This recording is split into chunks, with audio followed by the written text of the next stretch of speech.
Welcome to the November 18th, 2025 meeting of the Planning Board. First, we'll take a roll call to introduce board members and staff.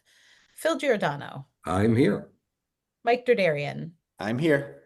Maureen Collins-White, Here. Tim Halladina. Here.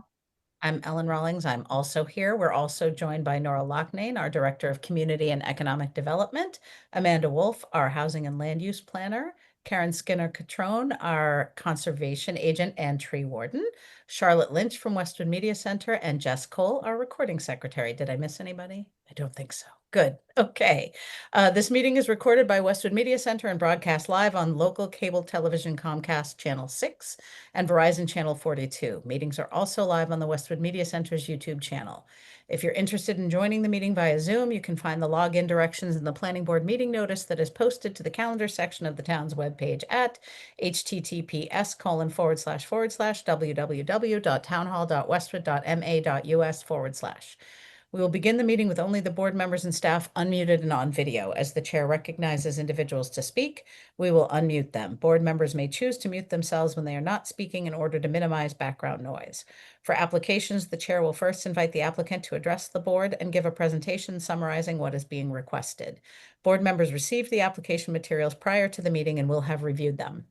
Board members may ask questions during and following the presentation. Staff and outside experts will provide comments to the board.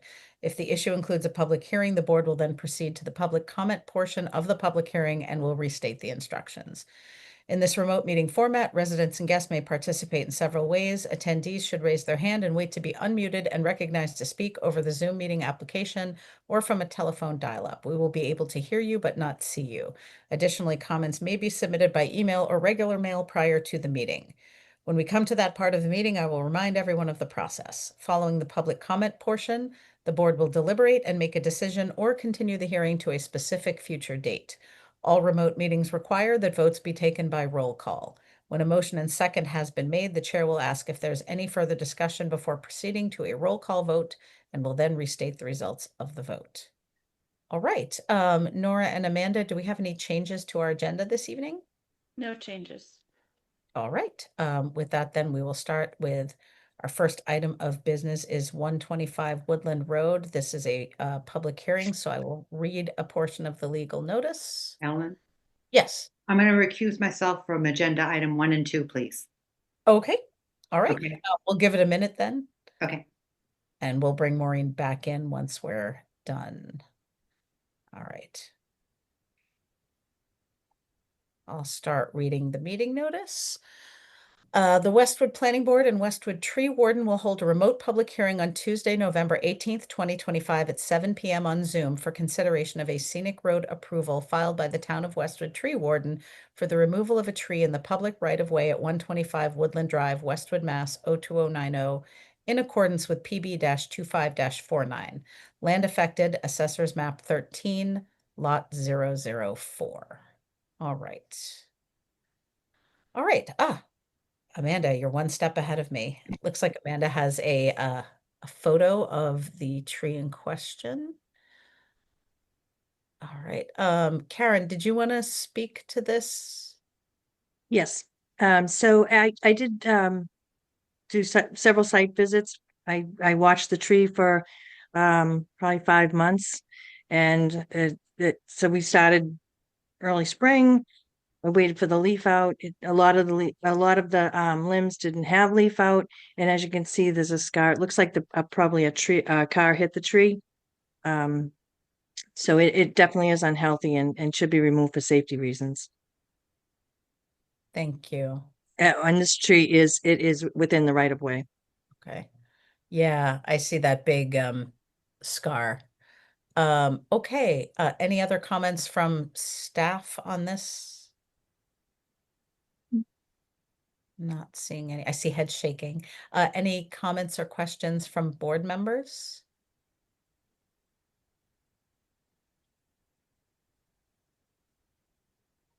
I'm not seeing any. Yeah, I did drive by this and the other trees in question, and I agree. I'm not an arborist, but I do love trees, and this tree did not look like it was a healthy, viable tree. It's in the process of dying from what I can see. So I think, it makes sense before it falls and causes damage to something, it makes sense. This is a public hearing, so I'll open up the floor to public participation. If any residents wish to ask a question or make a comment, please either raise your hand and we will enable you to speak, or use the Q&A section of the Zoom app. Either way, we would need your full name and address to be able to recognize your comments. You can give that a minute.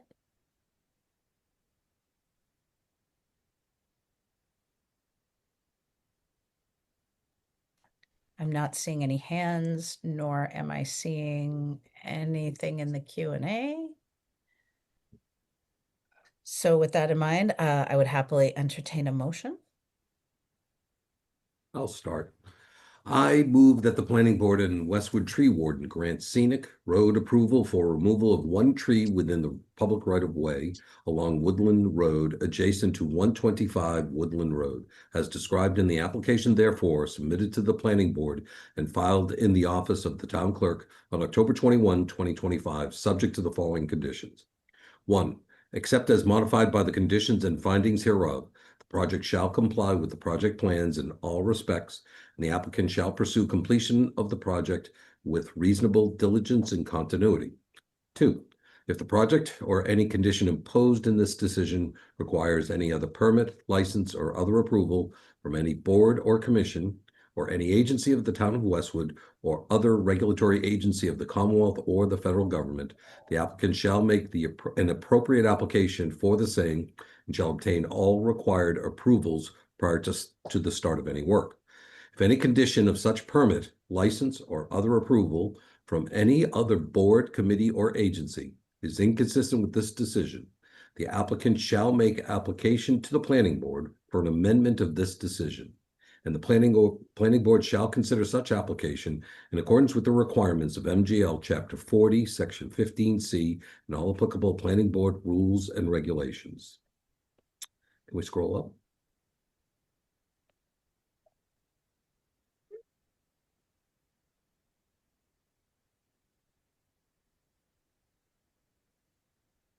There we go. 3, all project-related construction activities shall comply with the time frame set forth in the town's general bylaws, Chapter 292, for noise and construction, which allow such work Monday through Saturday between the hours of 7 a.m. and 7 p.m., and Sunday between the hours of 12 p.m. and 7 p.m. 4, a copy of this decision and the project plans shall be kept on the project site at all times during removal. Second. I have a motion and a second. Any further discussion? All right, seeing none, I'll take roll call. Mike? Aye. Phil? Aye. Tim? Aye. Karen? Aye. I vote aye as well. That motion carries. Believe we just need to close the public hearing on this. Do we have a motion, or should someone just go? I with move it? that the public hearing be closed. All right. Second. I have a motion and a second. Any further discussion? Seeing none, I'll take roll call. Karen? Aye. Mike? Aye. Tim? Aye. Phil? Aye. I vote aye as well. All right. Thank you all. Then our second agenda item is 492 Canton Street. This is also a public hearing, so I will read a portion of the meeting notice. The Westwood Planning Board and Westwood Tree Warden will hold a remote public hearing on Tuesday, November 18th, 2025 at 7 p.m. on Zoom for consideration of a scenic road approval filed by the Town of Westwood Tree Warden for the removal of 3 trees in the public right-of-way at 492 Canton Street, Westwood, Mass. 02090 in accordance with PB-25-51. Land affected, Assessors Map 32, Lot 102. All right.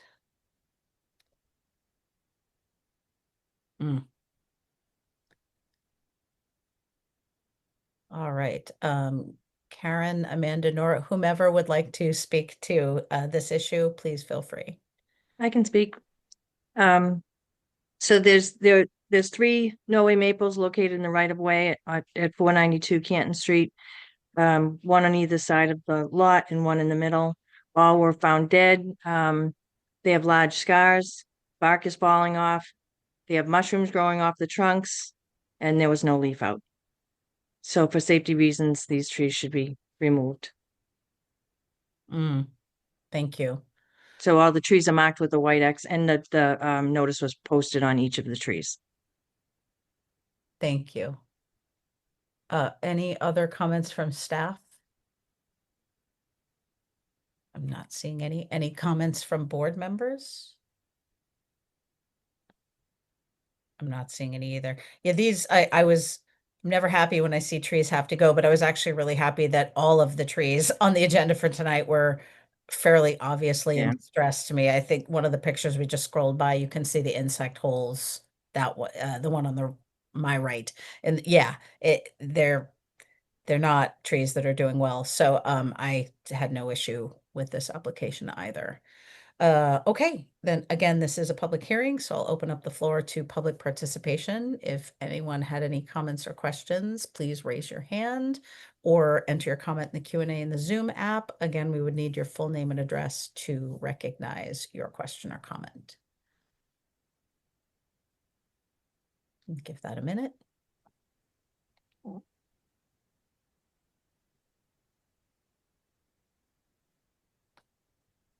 I am not seeing anything, so with that, I will happily entertain a motion. I can take this one. I actually had one question. I know that there is a kind of a fund that developers sometimes pitch into for tree planting and growth. I'm curious, is that would the town consider when they take trees away, in this instance, planting trees, not necessarily in the same spot, but in other places in town? Is that something that is considered or ever done? I'm just curious how it works. So we do have a tree fund. I don't know the exact balance in there now, but there are funds available that are at the discretion of the select board to allocate. And the Department of Public Works would be the body that would request funds from the select board and order planting of trees wherever it's appropriate. I suspect on Canton Street, they will not be looking to plant trees until they establish whether or not they're going forward with the roadway reconstruction project. On Woodland Road, they could certainly plant That trees. makes sense. Okay. I was curious. Thank you. That's helpful. You're welcome. The trees on Canton Street are pretty crowded as is, so it probably doesn't Yeah. need, they probably don't need trees there. Perfect.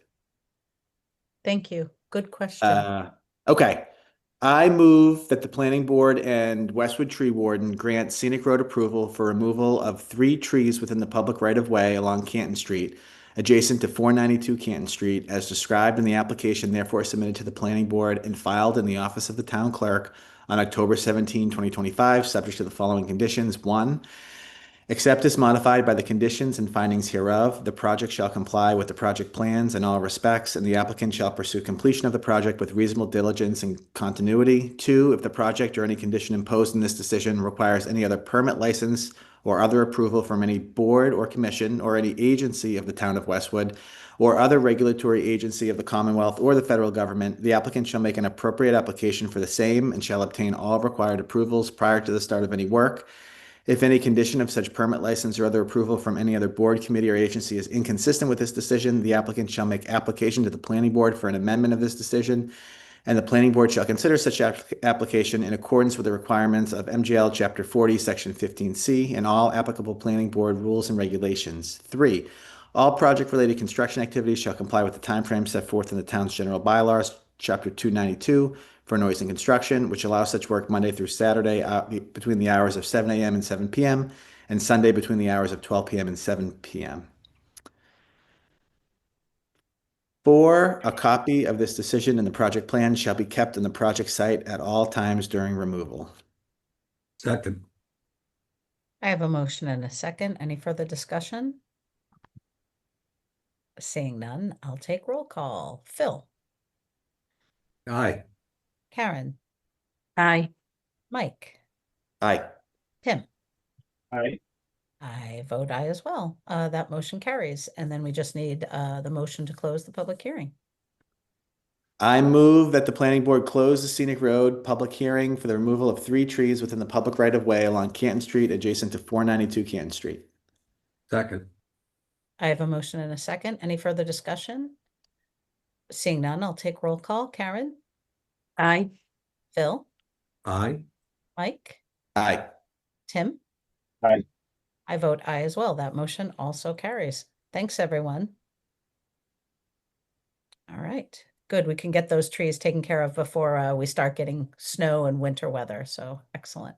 And we got Maureen coming back in. That was going to be my next pause. And I'm gonna head out. So everyone have a wonderful evening. Thank you, Thank Karen. you. Too. Thank you. Take care. Bye, Karen. Welcome back, Maureen. Just in time for our next agenda item, which is 85 University Avenue. Consideration of a project development review PDR approval for rooftop wireless communication facilities and associated equipment at 85 University Avenue, Gables at University Station. So this application was before you on September 30th, and the board deliberated for some time on it. There were a couple of missing pieces of information that the board was waiting for, and the applicant has since submitted those items, which were in your meeting packet and attached to the application. So the applicant is now back. Amanda, could you bring over Michael Fenton? And he'll let us know. It looks like Brett Smith. And he'll let us know if there's anyone else on their team here. Make sure you accept it when I invite. Otherwise, it doesn't bring you up.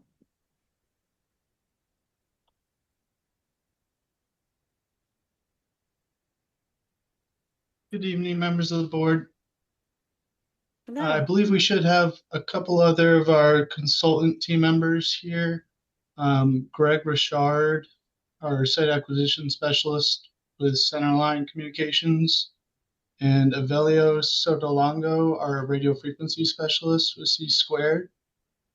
And I believe Oscar Suarez, our A&E engineer with Dewberry Engineers, should be present as well.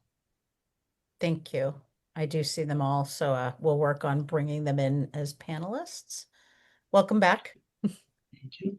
Thank you very much. Thank you.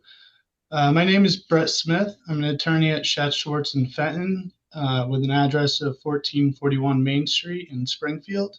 Here tonight on behalf of the applicant Celco Partnership doing business as Verizon Wireless.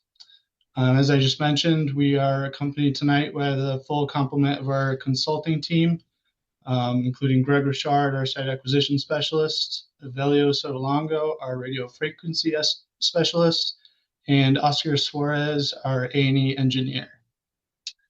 By way of background, we initially filed our project development review application on August 5th. We appeared before the board on September 30th, where we provided our full project overview presentation, including photo simulations, which I do have available tonight. If the board wishes to see those again, I'd be happy to go through them. At the September 30th hearing, the board continued the hearing and requested some additional information. This information pertained to the landlord's approval of the elimination of certain parking spaces on the parking garage. Some clarity as to the final design of the equipment cabinets and an MPE report on the radio frequency emissions of the proposed project. We've since worked on these requests and we've submitted the requested materials, which we confirmed with Elijah, the town planner, that they were satisfactory and addressed the outstanding concerns of the board. Included in these materials, we submitted revised plans, which show the removal of the generator. So now the generator will no longer be part of the installation. And this removes and eliminates the concerns relating to the noise emissions. And also it shows the decreased number of equipment cabinets. We went from 2 to just 1 equipment cabinet. And as a result, now this will only necessitate the removal of 1 parking space.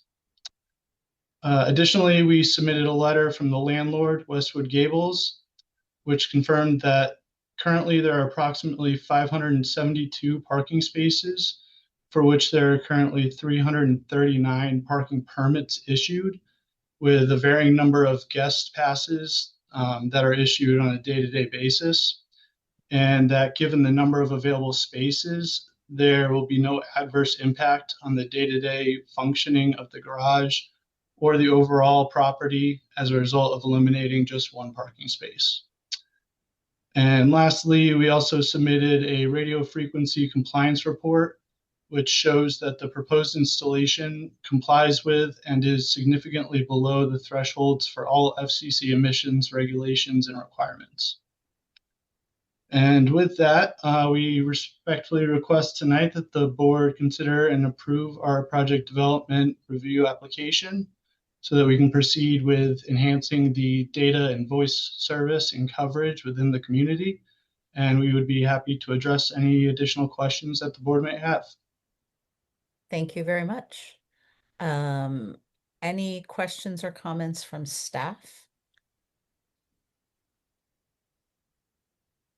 No questions. I know Elijah's original motion had included the sound attenuation panels, but it sounds like with the removal of the generator, they're no longer necessary. The equipment associated with the antennas does not generate noise that would be sufficient to require those. Thank you.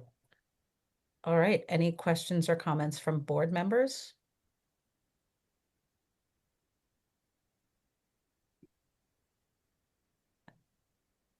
I'm not seeing any hands going up.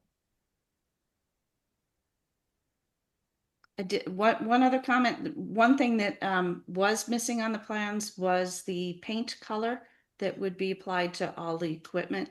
The discussion at your last meeting and the draft condition was that it be a neutral gray color, similar to the light gray on the building. The building has many colors on it, but the light gray on the building, and it should be placed on the plan by color identification, name, and number. Thank you. Maureen, I did see a hand go up. Yeah, that what Nora just said kind of brought to a point. They said in one of the things, chain link changed to an 8-foot high black aluminum solid fence. Is that the fence you're talking about that has to be the gray color that matches? No, so the fence could be black. That's fine, and that's appropriate considering what's around it. It's the equipment itself. So the antenna casings, the antenna cablings, the raceway. There's an area where conduits run up the side of the building. All of the equipment that's inside that fence or outside of that fence should be painted the same neutral gray matte color. Okay. Thank you. Thank you. Any other? Oh, Yeah, sorry. Yes. That's okay. I just had one other question. With the decrease in the amount of equipment you're putting on top of the roof, does that impact how much service there will be in the area? Well, no, Avelio can probably speak to that better than I can, as he's the radio frequency specialist. But the decrease in the equipment won't affect the emissions and the coverage and service that's going to be provided from the installation. Most of it was a result of not needing the generator anymore. And so we were able to consolidate all the equipment into one cabinet to that way be able to minimize the amount of parking spaces that would be affected by the installation of the equipment cabinets. Because I live on Canton Street and we have a lot of dropped calls and fairly not the best service, to be honest with you. Is that going to be helpful? Do you know, is that going to reach this area? Because when I was looking at the map that you showed, I'm not sure whether I'm reading it correctly. It still showed portions of Canton Street being white. And I wasn't sure how this would impact. Yeah, this is Evilio with C-Squared on behalf of Verizon Wireless. The site is designed to provide coverage where coverage is poor today. And also, besides coverage, is going to provide capacity to allow more phone calls to take place and data sessions to take place. I did go through the maps last time I joined the meeting. And we show that, the coverage is going to be enhanced, and there's going to be coverage with this proposed site where there is no coverage today in some of these weak areas. So you should experience a definite enhancement in performance and and quality of service. And those drop calls ought to go away for you. Mhm. Maybe Marie, was your question around plan impacts that benefit? Because I know we went over the map last time, but just out of curiosity, I don't know if that was where you were getting to, Marie. I couldn't get your whole question, Mike. Tim.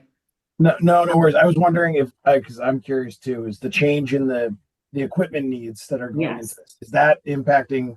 Are there changes to the map that we reviewed last time? I think is where Maureen was going. No, the changes that are being discussed are not related to equipment that are radios, transmitters, and receivers.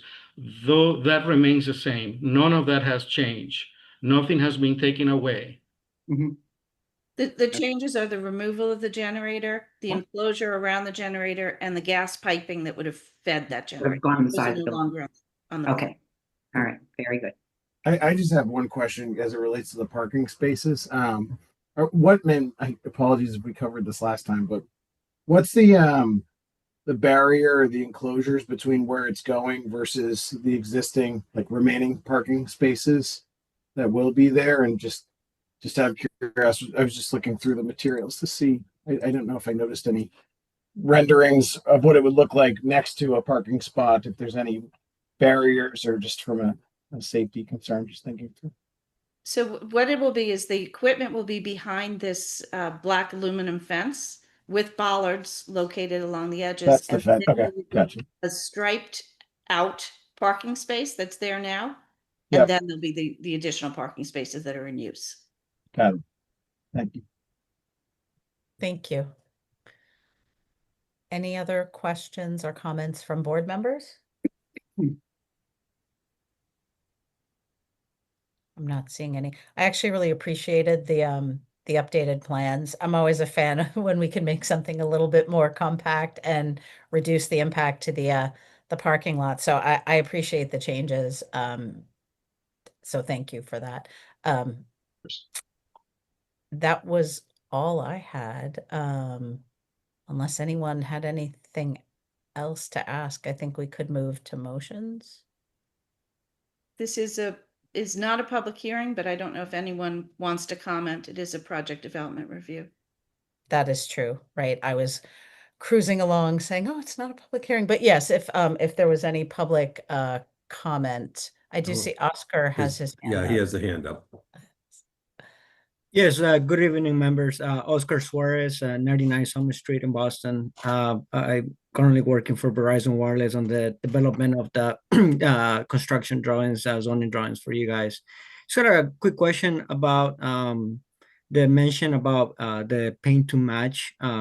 So basically, the cable tray is going to be mounted on roof sleepers.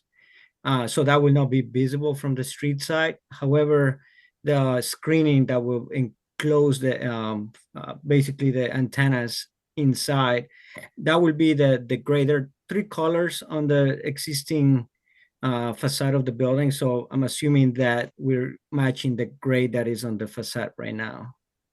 Yes, matching the gray that's on the facade, and that would include the cable tray. So it might not be visible from the street, but it is visible to the residents who are accessing their parking spaces. So all pieces of equipment, including the shrouds over the antennas, are to be painted that same neutral gray.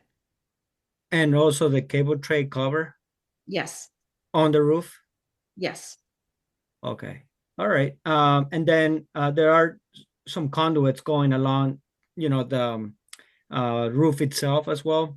I'm assuming Yes. you want those also to be painted that's gray? correct.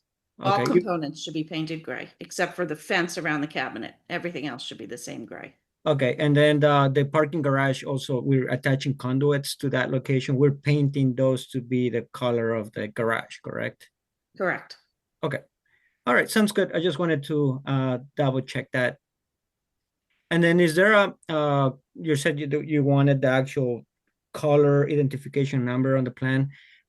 Is there something you guys can share with, or you would like samples from us to provide to you for approval? So Gables, the property owner, should be able to provide that information. Okay. Sure. Yeah, that's not a problem. I can check with them. Thank you. You're welcome.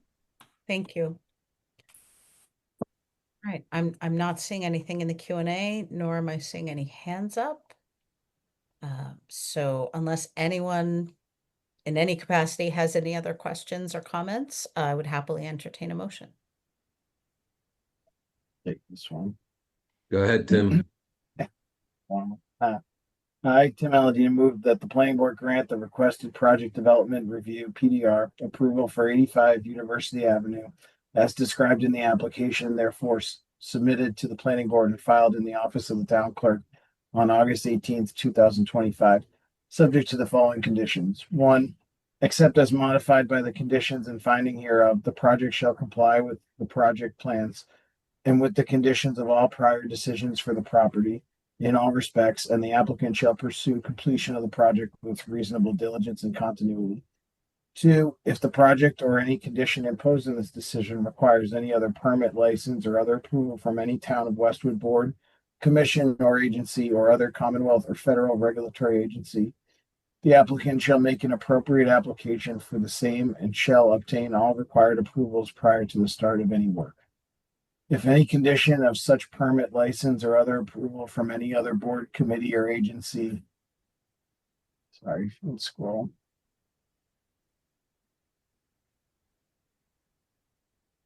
Is inconsistent with this decision, the applicant shall make application to the planning board for an amendment of this decision, and the planning board shall consider such application in accordance with the requirements of MGL Chapter 48, Section 9, and all applicable planning board rules and regulations. Three, any proposed alterations, modifications, deletions, or changes to the decision shall be requested in writing to the town planner and building commissioner prior to implementation. Proposed alterations which are considered de minimis by the building commissioner may be accepted as a note to the file. Proposed alterations which are considered minor by the building commissioner shall require the filing of a modification application of said approval for review by the planning board at a publicly posted planning board meeting. Proposed alterations which are determined to be major by the building commissioner or by the planning board shall be considered by the planning board as a formal amendment to the approval and will require a new public hearing before the planning board.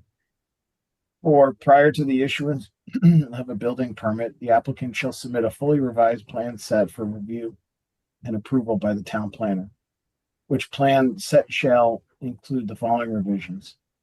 Add note confirming that all antennas and equipment, including but not limited to ballast frames, mounting brackets, screen walls, cable trays, RRHS, OBP, cabling, pipeline, conduits, and accessory equipment shall be painted in the same light gray paint color used on the building walls in the area where the conduits are proposed extend from the ground to the rooftop. Note the specific paint color on the plan by name, number, and manufacturer. All visible antennas and all visible antennas and equipment shall be painted in an identical shade of light gray in accordance with notations on revised plan set as detailed in condition 5.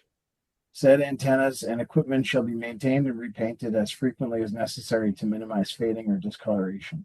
6. All equipment cabinets and generators shall be fully screened from view behind solid fencing, which shall be maintained in good condition and repaired as often as necessary until such time as the wireless communication facility and all of its components are removed from the property. 7. The applicant shall not post any signs for advertisement or any other reasons on or in the vicinity of the project, with the exception of a sign not exceeding 4 square feet to display the name and telephone number of the person and company responsible for the maintenance of the project, and except as required per FCC and OSHA guidelines for radio frequency warning signs as noted on plan sheet C6. 8. The routine generator testing shall only occur between noon and 2 p.m. during the week. The routine testing is prohibited during the weekends. 9. The applicant shall immediately notify the planning division upon activation of the facility and verify through post-installation monitoring the report of an independent radio engineering consultant that the new and replacement antennas and remote radio heads will not interfere with nor have any negative effect on the town's emergency radio communications. Said report shall be submitted within 60 days following activation of the facility, and any interference with the town's emergency radio communications shall be addressed to the satisfaction of Westwood's fire chief, within 120 days of the activation of the facility. Failure to meet either or both of these timeframes shall result in the immediate deactivation of the facility. 10, a copy of this decision and the project plans shall be kept on the project site at all times during construction. 11, all project-related construction activities shall comply with the timeframe set forth in the town's general bylaws, chapter 292, for noise and construction, which allows such work Monday through Saturday between the hours of 7 a.m. and 7 p.m., and Sunday between the hours of 12 p.m. and 7 p.m. 12, all antennas and related equipment associated with the wireless communications facilities, including but not limited to ballast frames, mounting brackets, screen walls, cable trays, cabling, piping, conduits, fencing, bollards, and accessory equipment, shall be removed within 6 months of the abandonment or discontinuation of use of the wireless communication facility. If And I the may, parking space, I noticed two issues. So if before you seconded, if I could just make two changes. Yeah. Condition number 8 is no longer needed. When the generator was removed, Elijah didn't remove that condition. Yeah. So I will delete condition number 8. And then condition number 5 had a reference to condition number 5. That should have been a reference to condition number 4. So if you could just accept those changes to what you already read, then that would be the motion that would be seconded. And then Yep, should we it's like- renumber the rest, Nora? Post, Yes, it because automatically. number 8 now comes out and the remainder get Yes. renumbered. Yes. Can I just accept those changes? Yeah, that would be fine. All right, great. And then we 11, need, all antennas and related equipment associated with the wireless communications facilities, including but not limited to ballast frames, mounting brackets, screen walls, cable trays, cabling, piping, conduits, fencing, bollards, and accessory equipment, shall be removed within 6 months of the abandonment or discontinuation of use of the wireless communication facility, and the parking space that was eliminated by striping shall be restored for parking use. The planning board shall receive timely notification of any abandonment or discontinuance of use. Second. I have a motion and a second. Any further discussion? Seeing none, I'll take roll call. Phil, Aye. Tim, Aye. Maureen, Aye. Mike. Aye. I vote aye as well. That motion carries. Thank you and good luck with the project. I know that it's needed in that area, so. Thank you. Thank Thank you very Greatly much. Appreciate your time appreciate it. tonight. Thanks for your time. Thanks. All right, then our next agenda item is 436 Washington Street. Consideration of proposed minor modifications to flexible multiple use overlay district FMUOD special permit to allow elimination of fence and acceptance of town planner administrative approval for reduction of minimum tree size for mixed use development at 436 Washington Street. So the applicant's not here, unless he's here under a different name, but I don't think so. But I brought up the previously approved plan. And you'll note that there was a note of a vinyl fence along this side of the property. This is the Dunkin' Donuts side. And then the landscaping shows the trees more towards the rear of the site. And then, hold on, I'm gonna stop share because he's blocking my ability to switch over. Okay. In this new plan, they moved trees to the front of the property along the sidewalk. And then they've removed this fence because there's an Algonquin gas easement there that he's unable to install a fence there.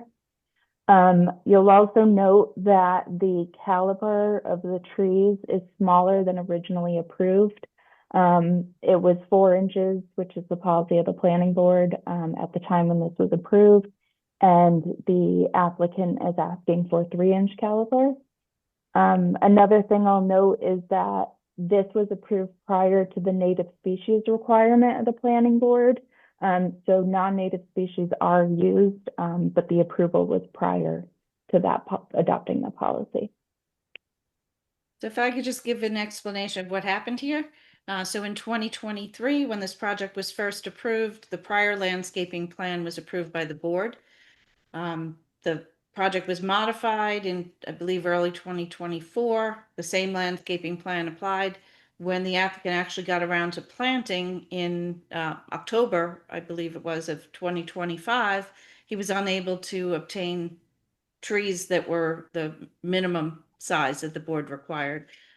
He had also submitted a landscape plan that showed significantly more plantings than the original one. And because he was adding plantings, not taking them away, including the addition of one tree, the building commissioner determined that it could be an administrative modification and sent it to the town planner for review. Elijah reviewed it, but at that time when he reviewed it, he didn't notice that the tree caliper was shown to be less than what was approved by the board. And he granted approval, and the applicant went and planted all these trees. They were in a rush to plant them to meet the deadline of November 15th. They did meet that. All the plants are in. They all appear to be healthy. But we recognized when the plants went in that they were smaller than the planning board would have allowed. So since the applicant had to come back to the board anyhow for a modification regarding the fence along the northern property line, we asked that they include this new plan set and that the board decide whether to officially modify the plans to accept this new planting landscape plan with the smaller trees or require the trees to be replaced. Because staff approved the plans with these smaller trees, it was an accident. They didn't notice that they were smaller than they should have been.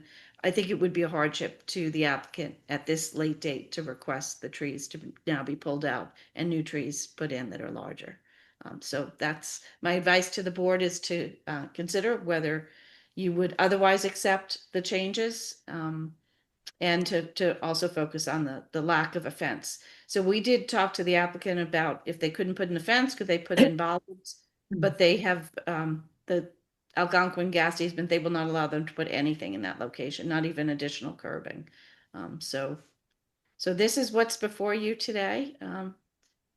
And it's up to the board to determine what you'd like to do. If you are interested in granting approval of this modification, you'd first have to determine that it's a minor modification before you could actually take up the modification. Thank you. I saw a bunch of hands go up. I'll start with Amanda. One more thing to note, and I think this is in your meeting summary. In the new landscape plan, the light pole and the bench that were supposed to be on the south side of the property are not shown. The applicant does still intend to install those, so we've proposed condition that he revise his plan to show a new location for those in the same general area. But since the trees are already in, it'll just have to be relocated slightly from where it was previously approved, which that thing keeps popping down. Right. Oh, wrong one. This one. Over here, this is where the bench and the light post were proposed. So now there are trees there, so they would just have to be shifted. Thank you. Okay. I'm not sure whether Maureen or Phil's hand went up first. Maureen's first. Thank you. All right, Maureen. Just got two quick questions. Was the fence going behind the building or to the side between Dunkin' Donuts and the street? Yes, to the So side. that'd be So the it white was- post. Yes, it was to go on the side lot line between the two properties to differentiate the Dunkin' Donuts parking lot from the mixed-use building parking lot. Okay, yeah, because there is one white post right there, which I'm assuming they had started putting, or we're going to put the Yes. fence in. Yes, and then they were notified that they could not do any By work with the Algonquin. gas easement. And there's nothing they can do about that. Algonquin's the one that's, They have they complete have control. easement. Okay. And then the other thing is, if those, I actually took a look at the trees there today because I was at Dunkin' Donuts and I walked over the landscaping, they did a nice job. And I'm just questioning, if any of those trees should fail for whatever reason, is it possible just for them to replace it with the one that we requested? Would that be Yes. something? Yeah. Yes, so I would recommend that you have a condition where if any of the trees don't survive, they should be replaced with a minimum 4-inch caliber tree, and it should be a native Species. native species. Okay. And that was my questions. Thank you. Thank you.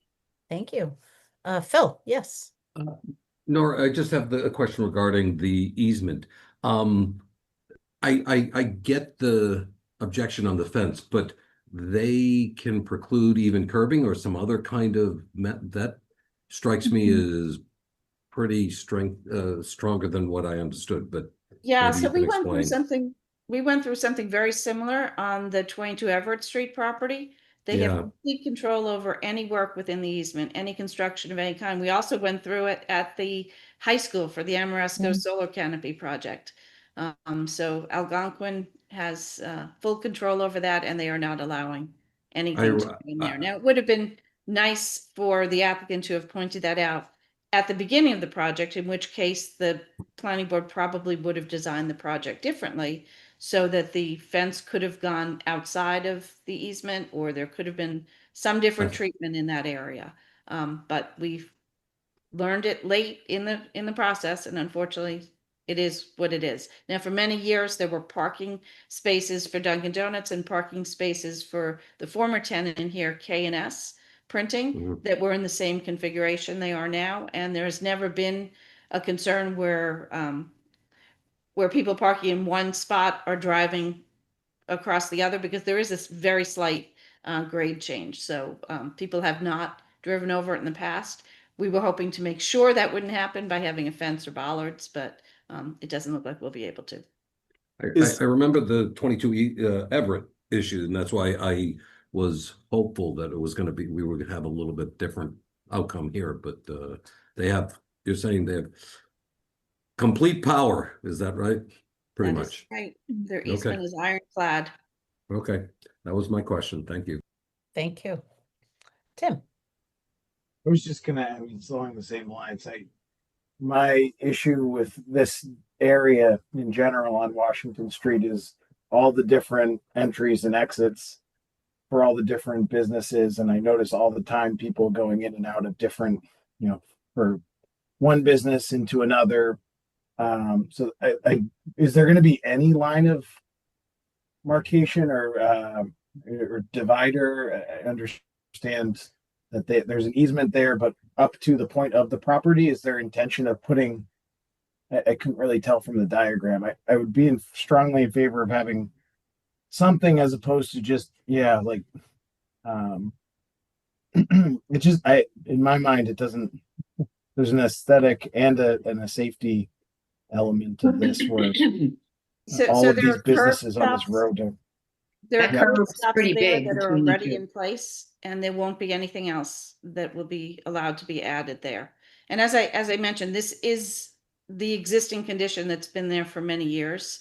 So these spaces have been back to back. Before it was the mixed-use building on this property, there was the K&S Printing Company, and they had spaces in the same location. Now, they had blacktopped over that, and there were no identified markings on their spaces for many years while that building was empty. And there, you can see there were bollards at one point that were installed, and then those were removed. Those were removed, I believe, by the applicant on this parcel, because those were actually on not the Dunkin' Donuts property, not on the property line, but they were actually on the mixed use parcel property. So the concern was they couldn't fit their parking spaces with those bollards there. And the planning board had looked at that and said, well, we'll address it so you can put in a fence, and then the parking spaces just beyond that fence. Now they cannot put in the fence, but the parking spaces, they're delineated by those curb cuts and by the markings, and that's it. Yeah, I guess just it's also an aesthetic, just the continuation of asphalt. I don't know. It's that was my concern too. I really would have liked if we could do something with that. They put in it's probably about a 2 or 3 inch black hump, which looks better than what it used to look like. So it's not like completely flush between the two properties. It's probably about that big. I'd say about 3 inches high. So if it's just a shame. I feel like they did such a nice job with the building, and it's just they did. Just looks that whole stretch just looks like a stretch of asphalt and it's No, I know. Yeah. I echo everything you're saying. That was why I was If the wondering planning about board, this easement. if the planning board had known this in advance, they might have required planters, which would not be construction related and would have gotten around the easement. But that would take up space where the parking spaces are now, and it would have then required the spaces to be angled.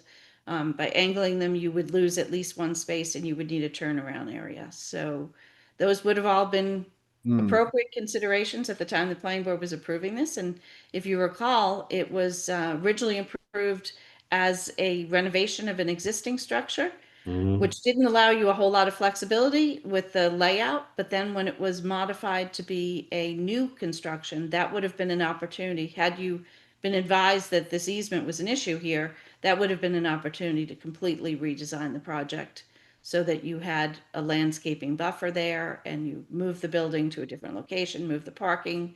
You could have worked it out, but at this late date, finding about the easement and the inability to construct the fence, I think you're fairly limited in what your solutions might be. What about bushes or something There else? there isn't room. It's a matter of inches. It's a matter. It's that small. You couldn't even have Yeah. some. No. Okay. No, I'd They say it's don't like about 4.5 landscape. inches. It's the width of a parking stripe. Oh boy. Amanda, is there a current visual? There might not be. I was just curious. I was there a week ago and I hadn't even looked at the application. I didn't even know it was on the agenda, and I did notice. I think one of the So- blacktop's very, very dark. The other one's, kind of warm. The whole thing just kind of looked like, a mess. So this is our most recent aerial that we have available, September 28th. The Okay. street view doesn't show the after the changes yet. So Yeah. you can kind of see the delineation that Maureen was talking about. You see the shadow of it. Yeah. But I also was I brought up the maps just to show you. So the yellow lines are the easements. You can see it goes decently far into the property. So the restrictions, there might be opportunity maybe down the road when if Duncan ever decides to do something, but they're really limited by that easement. That the width of that easement looks much larger than what would Yeah. ever be possible. Yeah. I know. Do you know how wide the easement is? Here, let me I'm just measure. curious.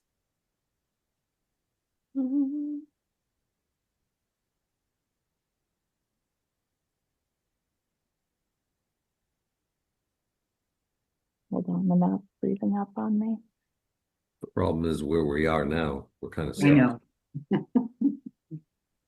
That actually kind of parlays into kind of a question and a comment that I'd like to make. And I'm trying to think of how I want to articulate this. As Nora, as you mentioned, this is not the first time that the planning board has kind of been left holding the bag on an easement. We saw it with the solar canopies where all that had to move. As you said, we saw it at 22 Everett, and we're seeing it here.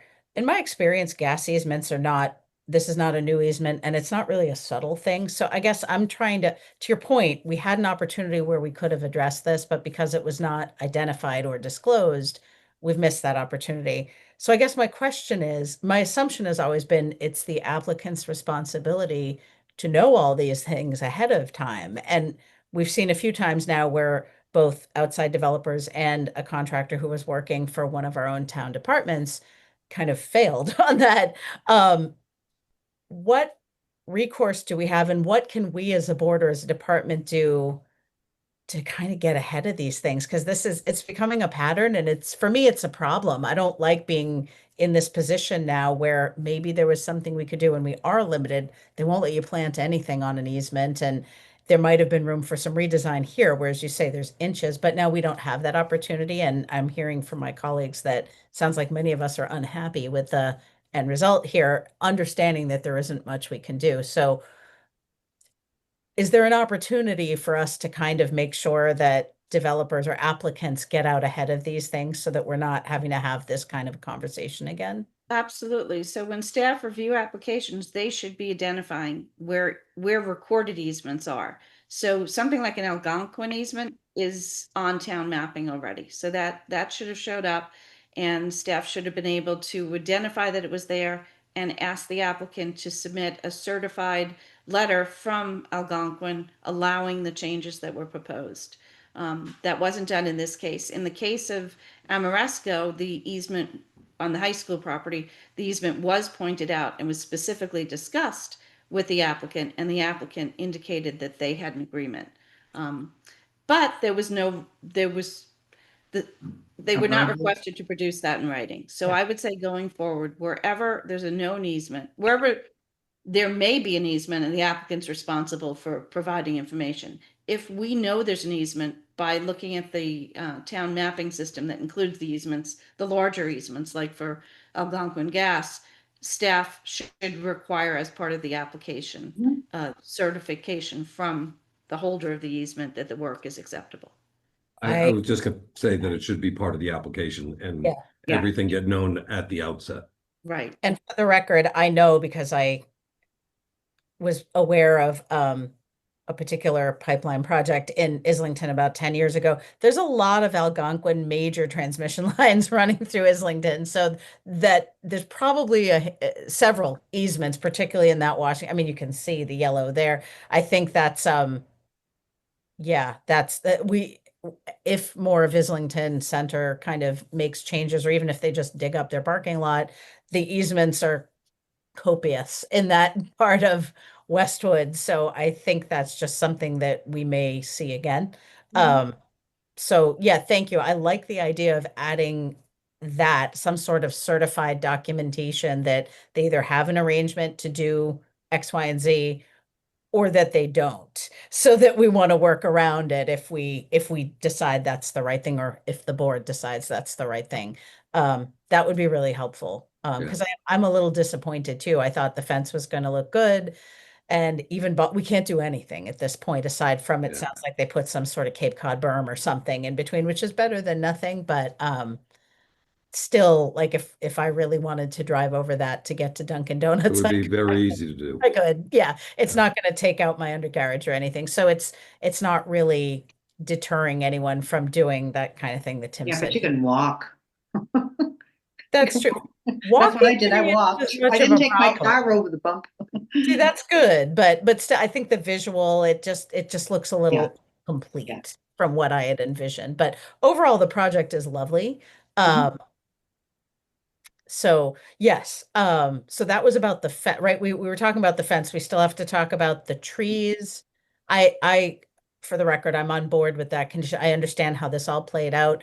3-inch caliper doesn't bother me. If it was 1.5 inches, I think I'd have a different stance on that. But a 3-inch caliper, I think, is acceptable, particularly given how we got here.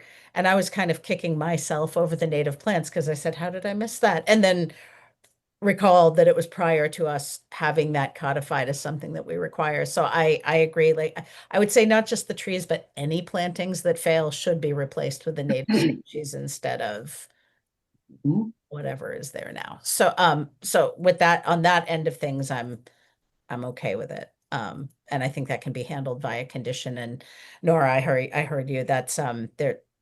To me, it would be an unreasonable expense and a hardship for the property owner to have to pull all that. And at the end of the day, native or not, they're living plants. If we rip all them out, I don't see a value add there, you know? We are where we are. Right. Mike, yes, sorry. I didn't realize. No worry. No, it was a good discussion. Yeah, I completely agree in terms of the tree plan and reasoning. I'm just throwing this out there. I don't have strong feelings about it. I'm just curious. It sounds like there's nothing we can do to make that space look a little bit cleaner or, visually more aesthetic right now.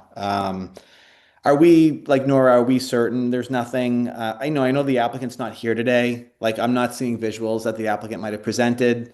I'm curious if this is a rush right now, if it would look bad if we, didn't approve this. Like, I'm curious, I'm wondering if we'd push this down the road, might the applicant have an idea? Might their people have some type of idea? They're the one living with this project for so long. Is there a need to approve anything now when there's no one even before us presented?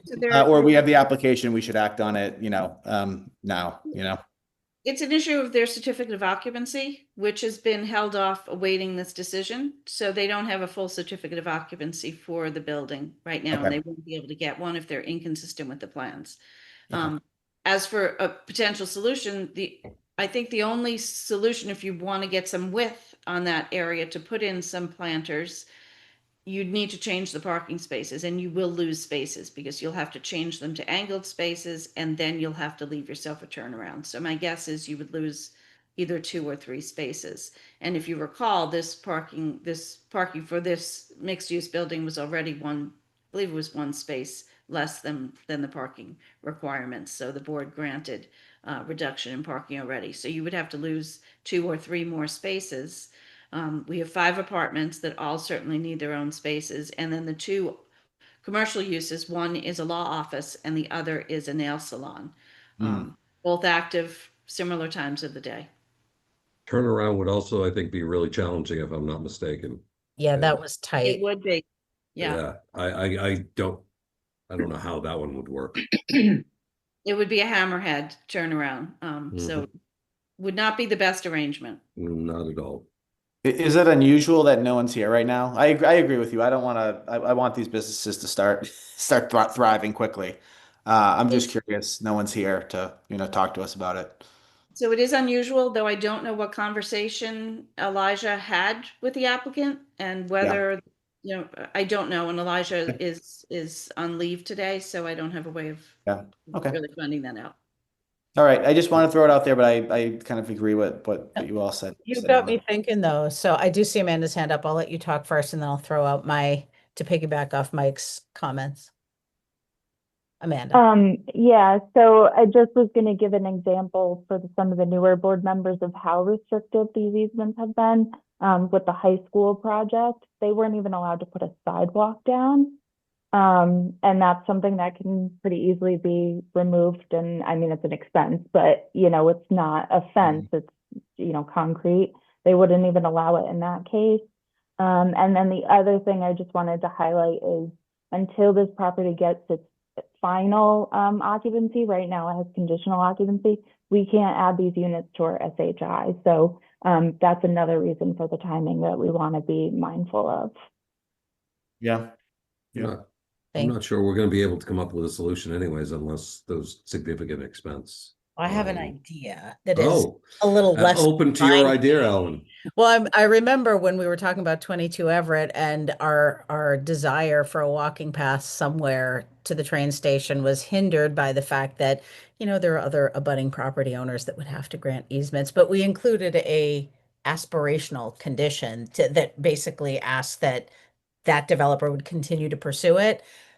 Would we want to kind of do that here? It's not binding. It doesn't prevent them from getting their certificate of occupancy, but an aspirational condition that says that the property owner in this case should continue exploring options to do something. And if something becomes feasible to do it, that kind of still lets them know that we're interested, that if something changes with Algonquin and they say, sure, you can put some skinny bollards back in, we're okay with that, or something that would work in the limited space without causing a redesign.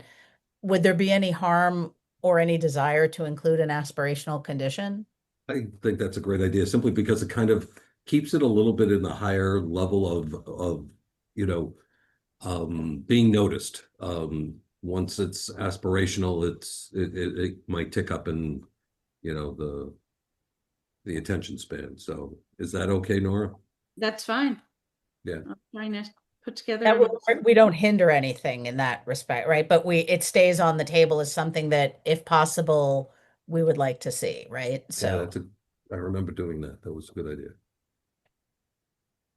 I appreciate you bringing that up, Mike. I hadn't really considered that, but that might be something that we can do to kind of keep it potentially in play if circumstances change without shackling, the project. Yeah, I guess that kind of slipped my mind who the applicant was, and that's a great idea. I feel like this should have been discussed before. This it's a sophisticated client, so.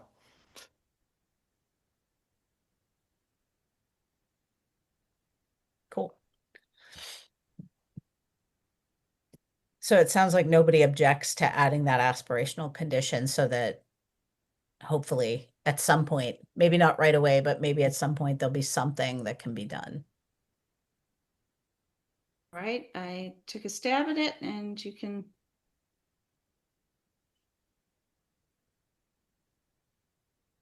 I'll just show you that one condition to start with.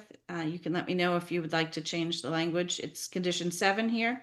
The applicant shall continue to explore options with Algonquin Gas and the abutting property owner for the installation of some manner of separation between the two properties. That works for me. Can we add, shall use best efforts to explore options? Shall continue to use best efforts? And I'm even curious, and let me know if I'm going too far.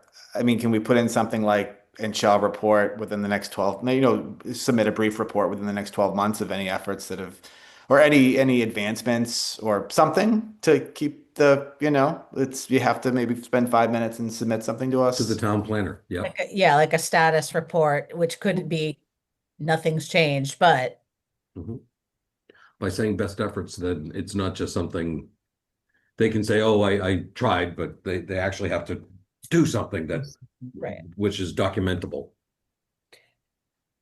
I like that. And Nora, just fix your to use. Yes, thank you.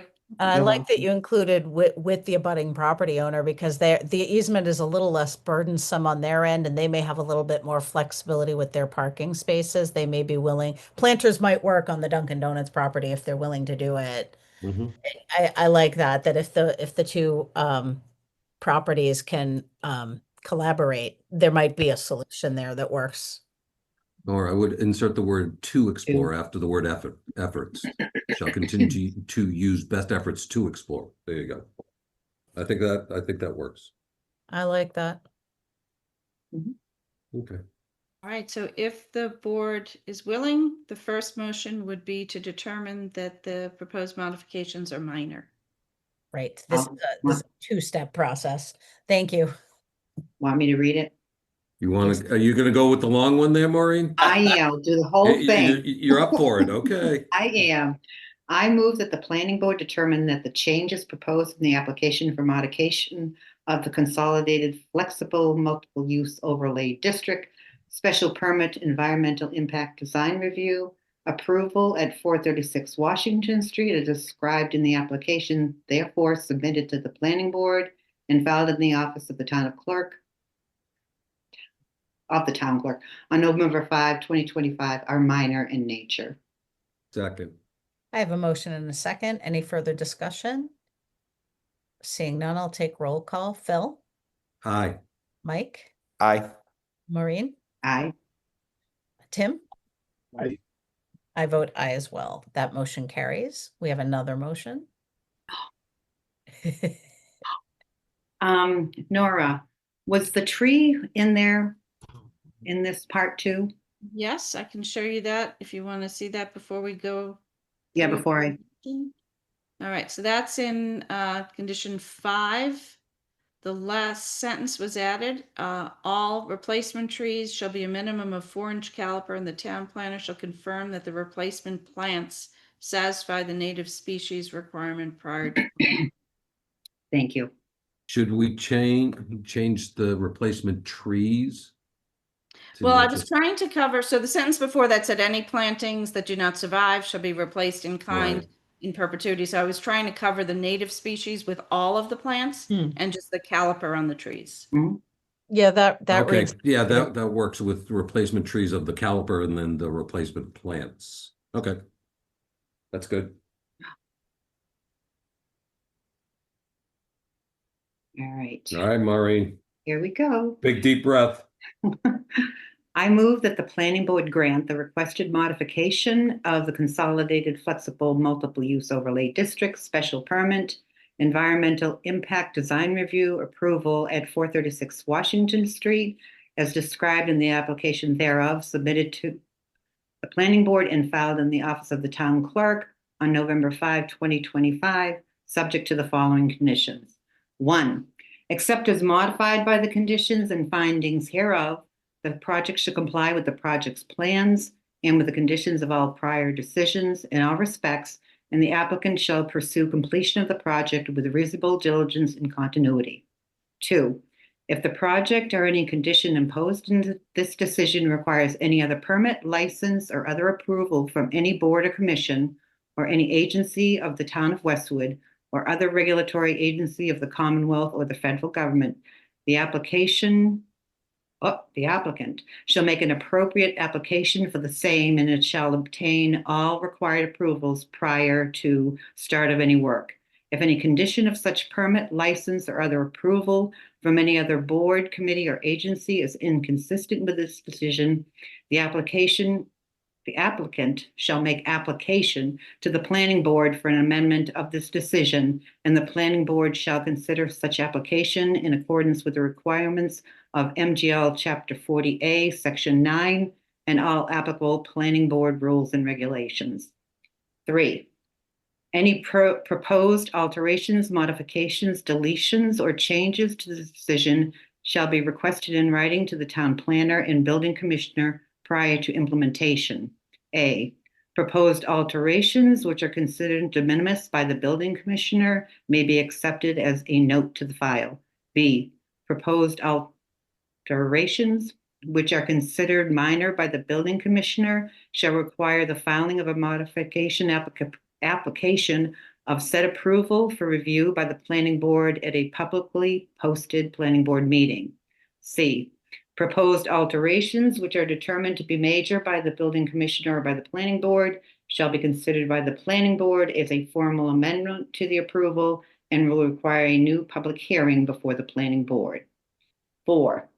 Prior to the issuance of a full certificate of occupancy, the applicant must submit an updated site plan and landscape plan consistent with the intentions expressed by a majority of planning board members at the November 18, 2025 meeting, and town bylaws indicating removal of the fence along the northern border and relocation of the previous approved bench and lamppost for review and approval by the town planner. 5. All landscaping approved herein shall be Massachusetts native species and installed at the earliest possible date, but only during the spring growing season running from April 15 through June 15, or during fall growing season running from September 15 through November 15.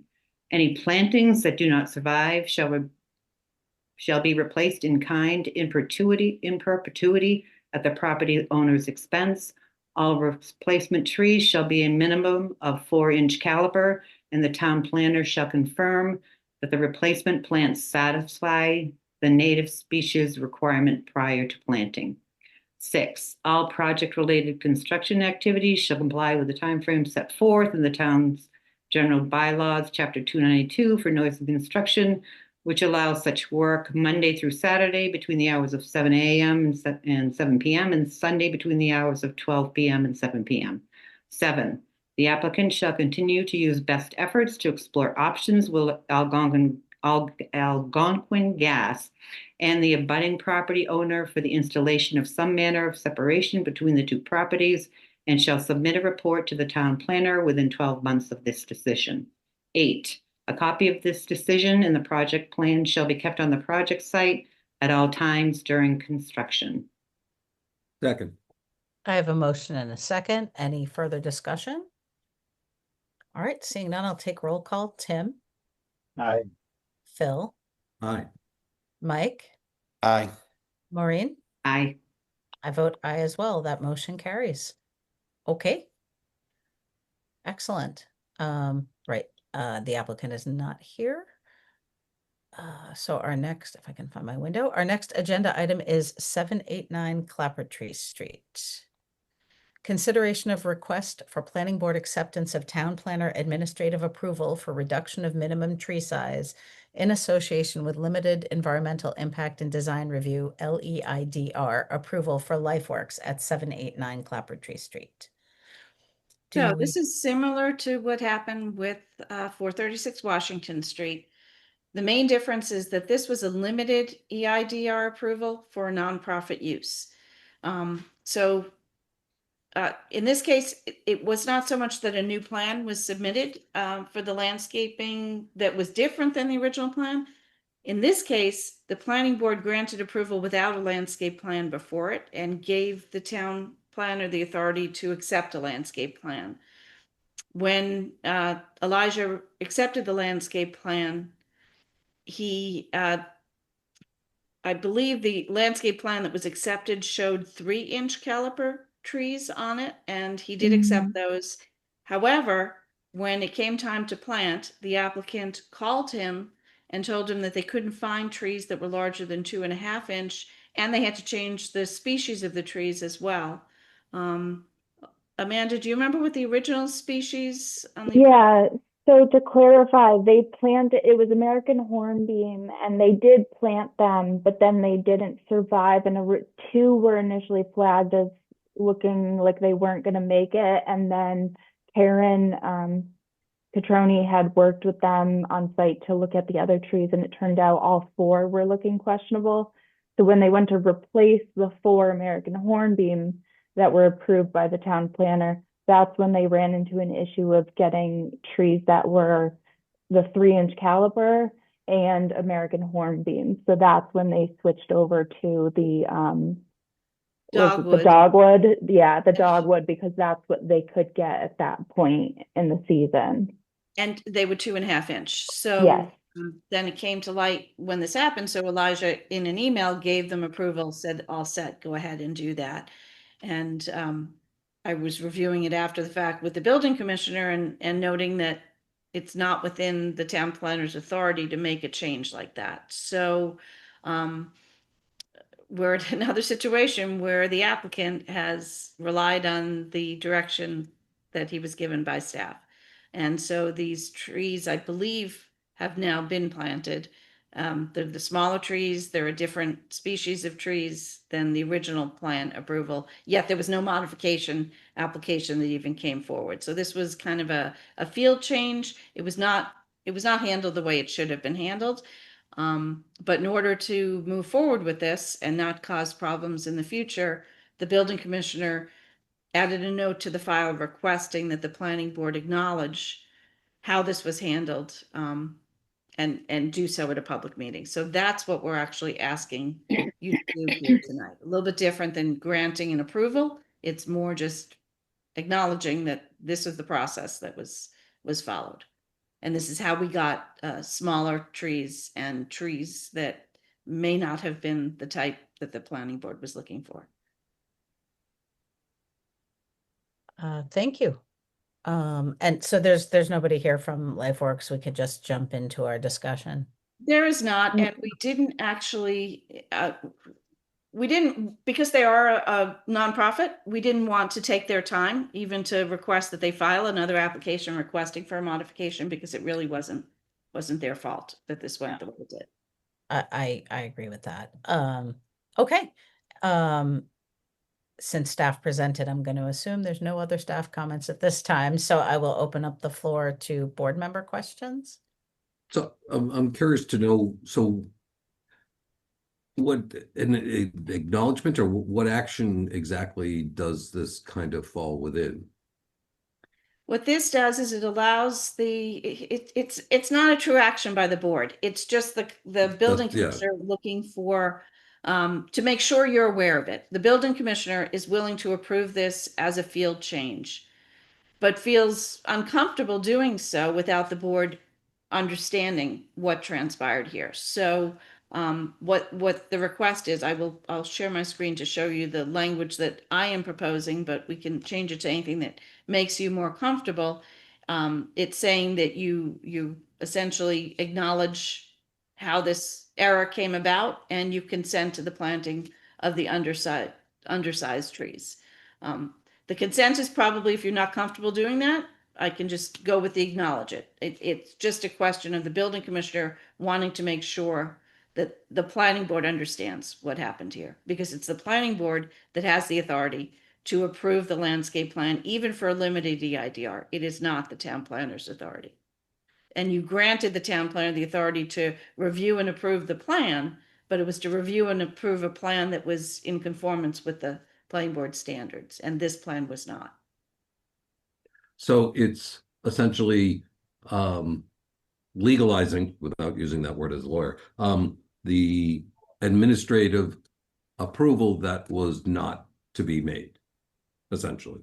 Yeah, it's acknowledging that an error was made and not requiring it to be addressed by having Lifeworks remove these trees and plant larger trees. And That's and what then we're asking you to do. and it allows Lifeworks to have on file something that is an acknowledgement by the planning board, and they can reasonably rely upon that. Right, and that allows them to move forward with a clean certificate slate. of occupancy. I'm good. I like that. Okay. Any other board member questions or comments? I have a couple, but I will wait. Yeah, I was just gonna say, I appreciate all of this from Nora and the building commissioner. You guys deal with so many details. I don't know how you do it. And this is stuff happens. So I appreciate you kind of giving us all the information like this and allowing us to participate. But I thank you again for you guys get it right 99.9% of the time. So thank you. Well, Thank you. I will say this has definitely been a lesson. So I don't think we'll see similar mistakes like this in the future. Thank you. Any other board member comments? I might change it to saying, instead of saying acknowledge the staff error, I would just say something to the effect that the process which led, something to that effect. I think that's the process or the prior process, something, because I think it's a process issue also. And that kind of just, I think I like that language a little better. I'm good with that. The process that which led. Yeah, I think that's just works a little better. Thank you, Phil. I peeped that dogwood. It is a Massachusetts native. It's a lovely tree. It's not the same as that, but I appreciate that if they couldn't get the tree in kind, they made an appropriate choice. So I'm okay with that. I'm okay with the 2.5-inch caliper. They will grow. I guess my only concern for them, unlike the previous applicant who backs up to train tracks, so I don't think there's a lot of deer browsing going on there. Lifeworks abuts, frankly, conservation land. So there's probably a lot more deer over there, even though it's just up the street. So they may find themselves having to, because those are smaller caliper, those are going to be more vulnerable and attractive for deer browsing. So they just may find that they have more trees that get chomped than they would have if they were bigger, but that's a choice they made. So I appreciate the conditions in there that they will have to replace them with the appropriate caliper. Here's my question. So, okay, obviously the answer's there. So if they come back and say we can't find 4-inch dogwoods or hornwoods, then they would consult with Elijah to pick an appropriate species. Is that within the purview, or would the species change need to come to us? So as long as it was a native species, Elijah could handle that. Okay. That's good. I just don't want to jam them up with having to come back to us. But if this covers, as long as it's a Massachusetts native, then discretion can apply there, then I'm good with that. Amanda. It does. And if it's a case where the trees don't survive the winter, they have 2 planting seasons in front of them, a little more time to source the appropriate trees.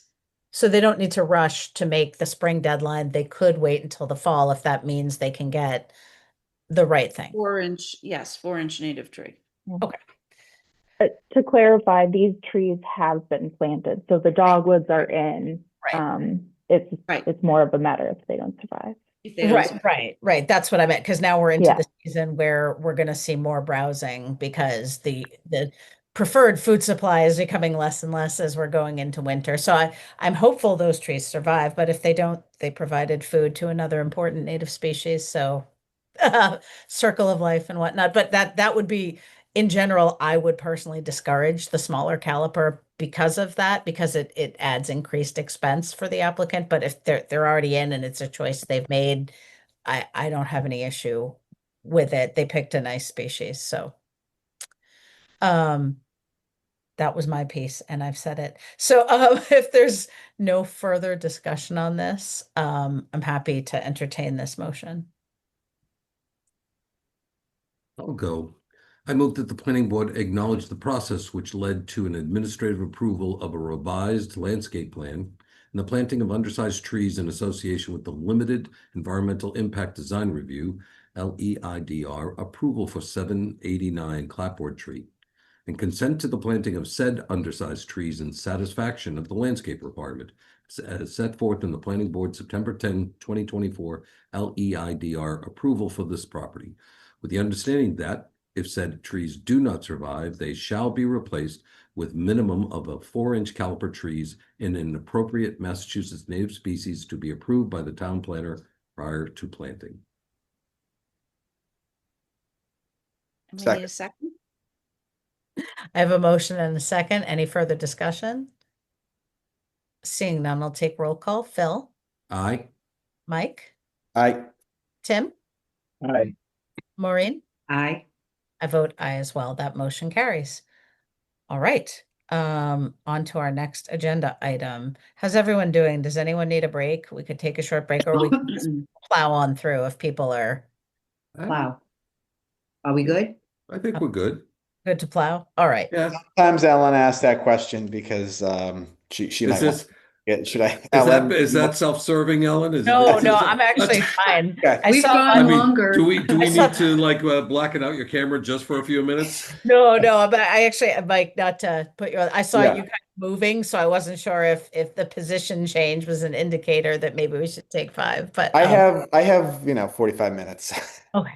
Yeah, I think we're moving along quite efficiently, so Okay. I'm happy to just keep going. I'm hoping to next catch a train.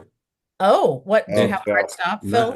9:05, which gives me about 10 minutes, I think we 12 minutes. we might be able to do that. Warrant Maybe. articles. Well, because I don't think, I'm curious about 28, Nora. Article 28.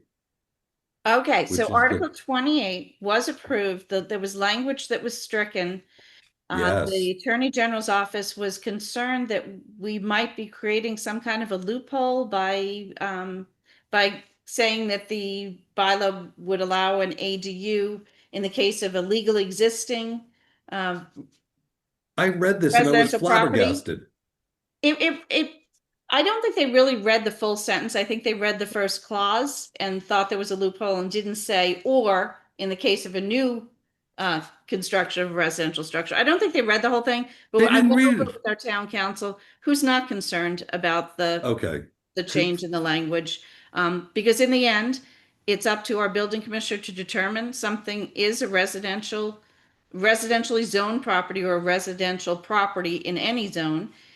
And they will not find it to be such if it's not legally pre-existing or issued, received a special permit or is new construction that's appropriate. So in the end, the way we enforce it, it should not be a problem. Then there Okay. was a second issue that the Attorney General had with our long-standing requirement that ADUs be a minimum of 500 square feet. That was not new language, and because it was not new language, it was not before the Attorney General's office to review, so they could not strike the language. But they did advise us not to enforce that language and to consider changing it in the future. I also discussed that with town council, who didn't see any immediate need to change it. But if it's something we want to do, that could be an article at town meeting. Okay. The first part, I was just like, they didn't even read it, but either way, I was a little flabbergasted. That was the only one I wanted to talk about. Okay, I'm good. Okay. So I think my understanding of this agenda item, it was kind of to close the loop on last year's articles and also to potentially start, I won't Start use thinking, spitballing, discussing potential warrant articles for this year. yes. So the articles that you discussed last year, I think there were 2 articles that you said you might come back to. One was the Administrative Research Office zone, which is the two Meditech properties, one on East Street and one on Lauterbrook Road. Last year, you may recall that the town meeting was reviewed an article submitted by the select board that made some minor changes to those to the ARO district to limit residential uses, multifamily residential uses of those properties. The board was at the time considering some changes to the commercial uses that would be allowed there, and also considering whether or not they might want to impose buffer restrictions in those districts, which we don't currently have. So that's something that the board said last year that they would take it up this year. If you feel you have the bandwidth, that's one that you might want to take up. There was also some, actually former members that are no longer on the board seem to have some interest in revisiting the mixed-use multifamily overlay district to see if there were other zones in other properties in Westwood that could be added to that. I don't know if any of the current members are interested in pursuing that, but that's something that you may decide you want to take up. Then there are several items that came up over the course of this year that I wanted to put before you. One is battery energy storage systems. The state has issued a model bylaw on that, and there have been some there's new legislation that will require towns to approve what are called BESS systems in accordance with that model, whether or not we adopt it. So by adopting it, we're able to mold it to our community and find the zones where we think it would be appropriate, and more importantly, find the zones where we think it would be inappropriate and make sure we prohibit that use. So I would encourage the board, that's one article I would strongly encourage you to take up this year. You can decide whether or not you want to make the change that the Attorney General recommends to the ADU section, which would require the 500 square foot minimum apartment size to be removed. That's up to you.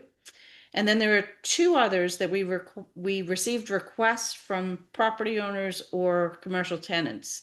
One revolves around animal daycare. We have a couple of pet care facilities.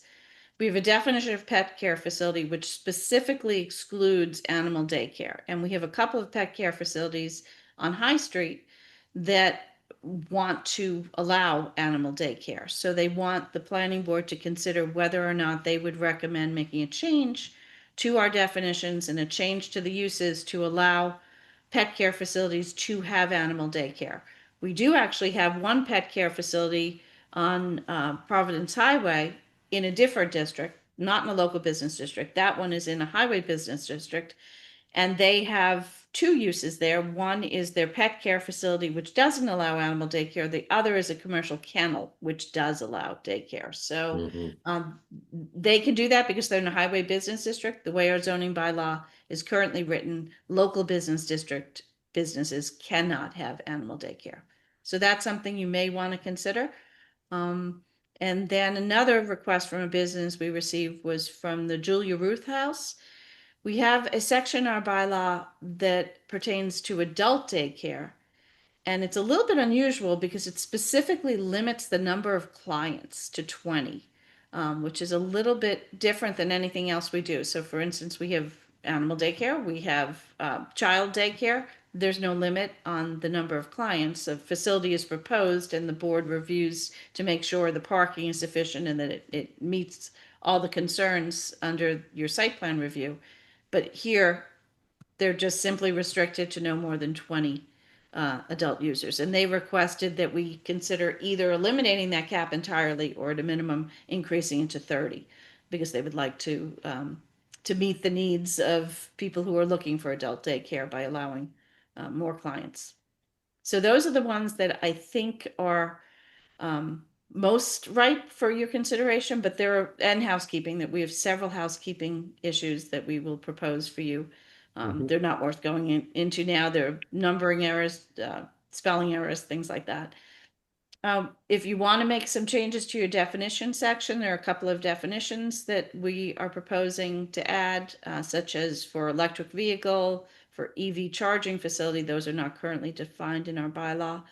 We'd also like to change the definitions of structure and temporary structure to include storage pods, which is something that are popping up more and more, and they're not defined in our bylaw as temporary structures, but we think that they'd be best considered that way.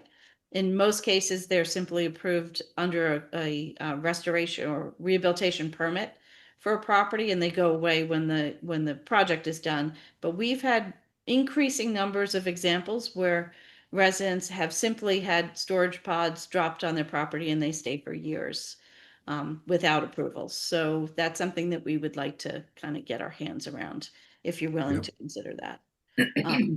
But there may be other articles that the board is interested in pursuing. I recognize that 3 of the planning board members haven't been through this process before, so I don't want to overwhelm anyone with too many articles, but if there's something specific you'd like the board to take up, then this is your chance to let staff know what you're thinking, and we'll begin researching.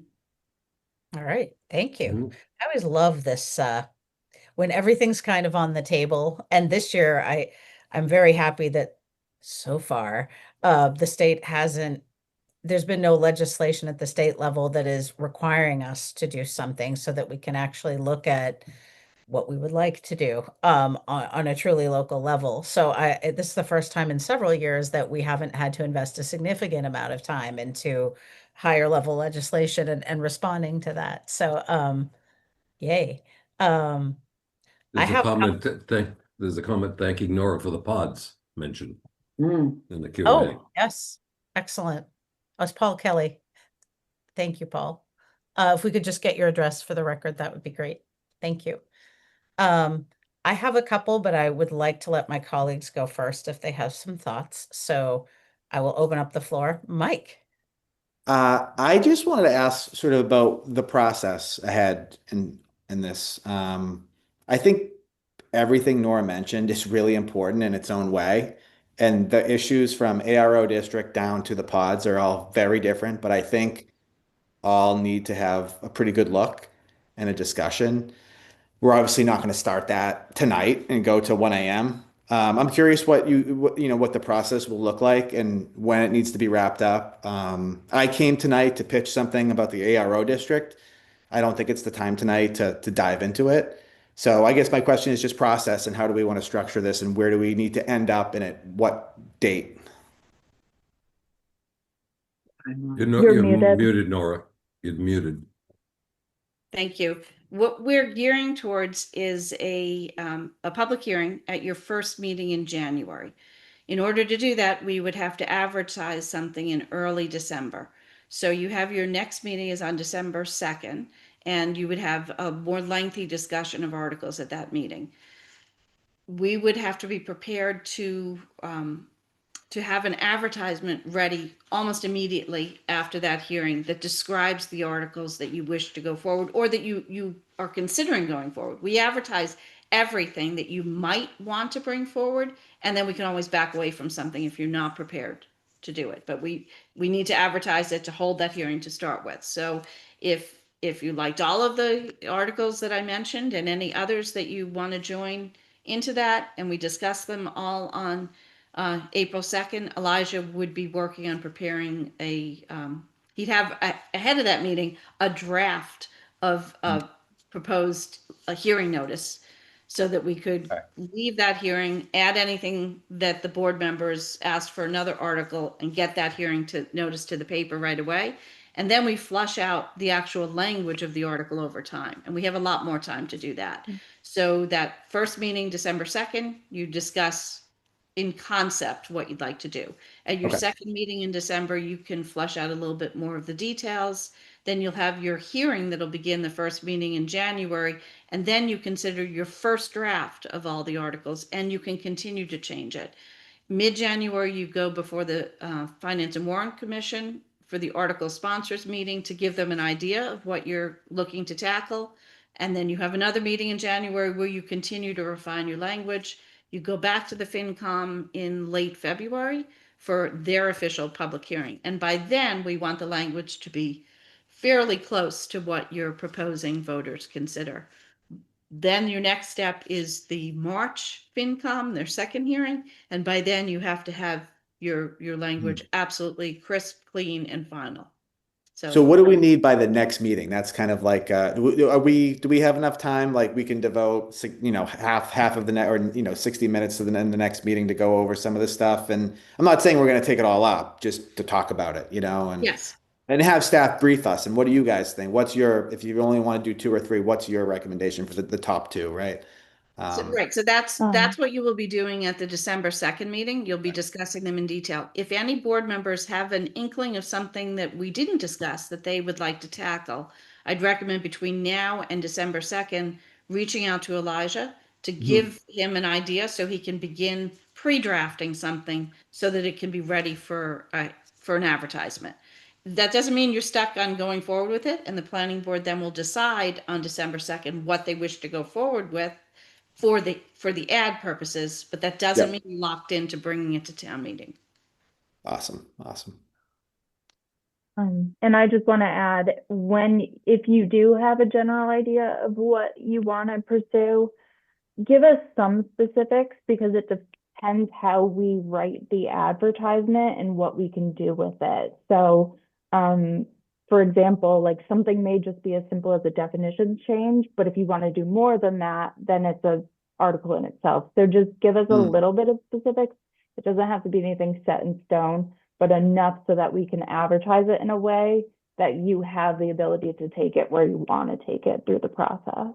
Yes, and we try to make the advertisements as broad as possible, but we want them to be as specific enough for residents to know what it is the board will be taking up. So we kind of walk that fine line by giving you great flexibility, but also clearly identifying what your intention is.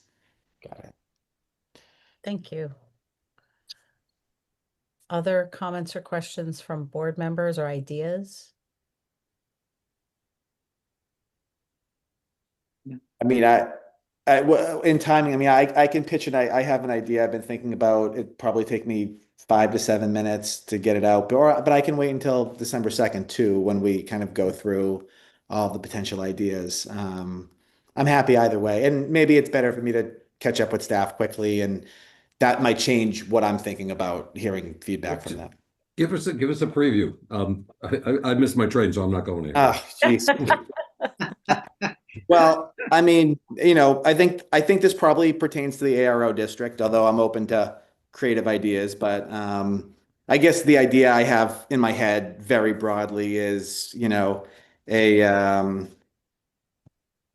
sorry, I'm moving the page, is an indoor sports field complex. So let me just give you a minute of background and kind of flesh out a little bit what I'm thinking. I'm thinking it's something that's privately run, but benefits flow back to the town in terms of residential use of the complex.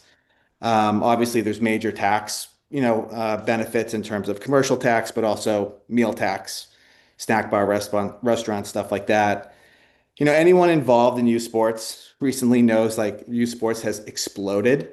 If you just type into Google how many club soccer teams there are, 400 plus, and these teams play year round. And Westwood residents, I mean, and it's not just soccer; it's all the other sports. And we're traveling to Marlborough, we're traveling to Norfolk, we're going all over because there's just not that much supply in terms of these facilities. And some towns are catching on. So Winchester recently just put a brand new facility, kind of like the one I'm thinking of, and I hear it's just booming. So if we're looking to expand the commercial base and also bring something to the town that residents can use. Also, I'm thinking forward when we redo our schools, like if we redo the middle school at some point, hopefully soon, we're going to lose half of field space. I mean, they have so much field space at Thurston, we're probably going to lose access to. I don't know what the town's going to do. We might have to rent space from other towns, frankly, because we're already short on space. So this is just an idea that kind of ticks off a bunch of buckets. It's something residents can do in the town. Again, there would, broadly speaking, be benefits that flow back to the residents in terms of how we can use it. It's privately run, so we're getting commercial tax, we're getting meal tax, stuff like that. And again, it can help us out when we do have to rebuild our infrastructure and shift things around in terms of how we use space in the town. So that's the broad idea. It's very broad. I want to just put that out there and hope you guys just think about it. If you want to talk about it next meeting, let's do it. But that's kind of it. All right. So just to jump on that and let you know, we do have a category in the zoning bylaw now that's called commercial recreation indoor. And it is currently allowed by ZBA special permit in the ARO district. So what we'd want to do is we'd want to look at that and see if it's not just in the ARO district, it's allowed by special permit in local business A, local business B, highway business, industrial office, and ARO. So I think what we'd want to do is look at our definition of commercial indoor recreation and see if it fits what you have in mind. So it's not necessarily changing the uses, but it may be broadening our definition or even narrowing our definition to make sure that it meets what you have in mind. So that would be something that could be considered for an article on its own, but we might look at it and say, we're already covered.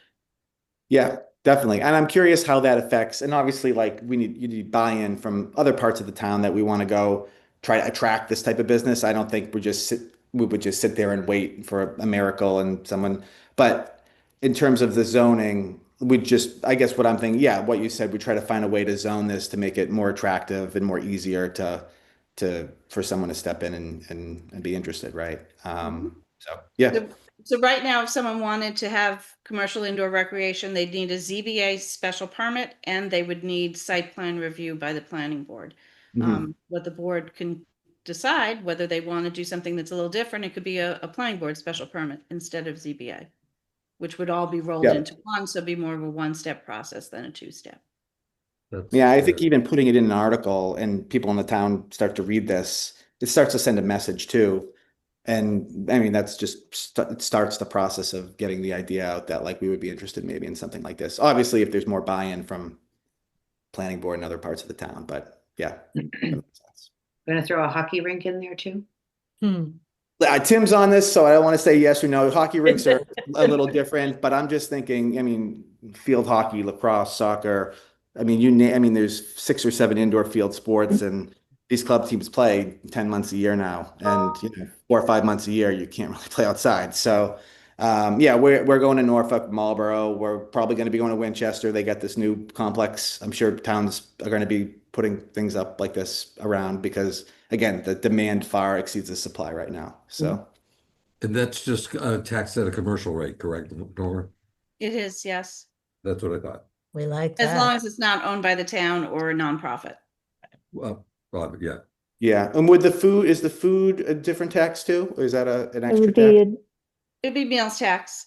Okay. Yeah. I heard there's a proposal at the state level to increase the percentage on meals tax, which might be nice too.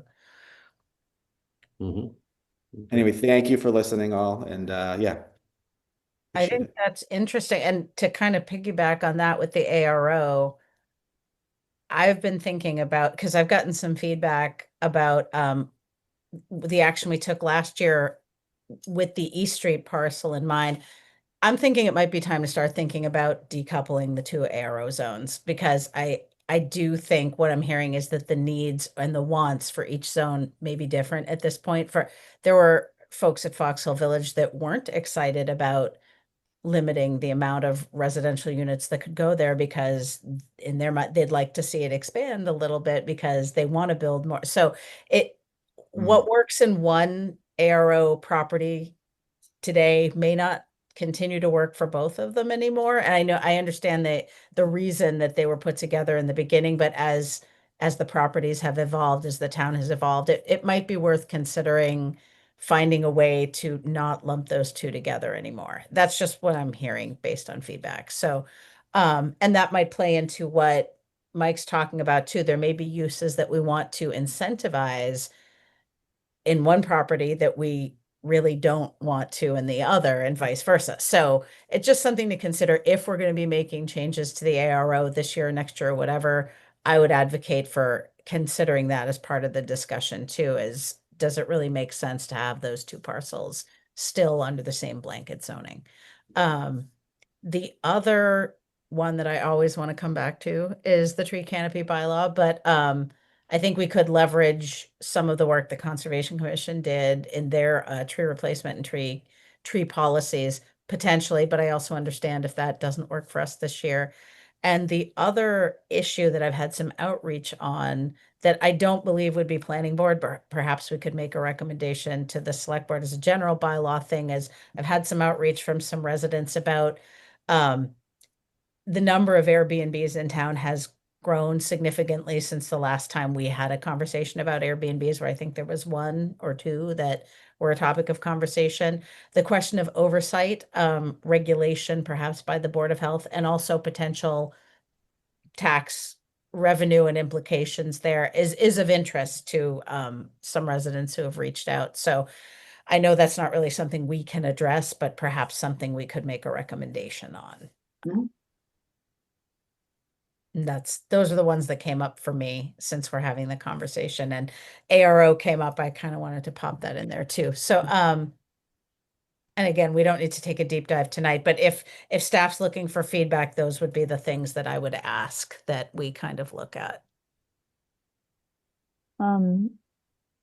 One thing to consider just in relation to the tree bylaw is there may be an opportunity to address some of what you want to do through the design guidelines task force. So, not that that's been something specifically discussed, but just keeping an open mind that there might be another way to explore that without taking on another article. That would at least address it in the areas for which the design guidelines would apply. And it's, I understand sometimes one bite at a time is the way to do it. The Conservation Commission's work for me was excellent. So that's one bite of that particular pie. And then, yes, the design guidelines, that would take a bite out of it. Eventually, I would really love to see us discuss expanding some of the ideology that guides the OSRD development as optional and making it a bit more global in our development, but that is not something I want to take on this year. But that's kind of my end goal, is to be a bit more mindful of trees and natural features in all of our development. But to your point, that is a good idea. Phil? Well, I hesitate to bite up because we had a really good initial meeting. Expanding the purview is a little, I don't want to say problematic, but I want to hit the ground running in terms of where we're at on that. And by adding, that's an entirely different layer that I might want to do in a round 2 or so. Gotcha. I think I just pause and say I'm not sure because we're just getting going, and I'm not sure we're quite ready for that. That's why I just turned to you and said, Phil, because I don't want to. Yeah, well, what you're doing. my initial reaction is yes. In the second phase, I think we kind of have to go through the first. We have to learn to walk before we can start, jogging or running. Understood. But I think it does sound like there's room at some point for some synergy there, which Absolutely. I'm supportive of. So thank you. I don't want to put too much on the plate of that task force, though, because I think you have some very important work to do. So, Okay. Anybody else have anything they wanted to discuss about potential warrant articles or anything else about the notes from the Attorney General's office on last year's? No. Okay, I'm excited for this cycle. I'm excited to have some new folks involved in this cycle and excited to have the room to kind of do some creative things. So, all right. It's an interesting process. I think you'll enjoy. Yeah. If you have a very and I'm not going to identify names, but we have some nerds on the board, so therefore I think we'll have some good input.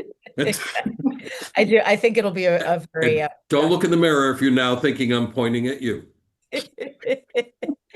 I know you're not.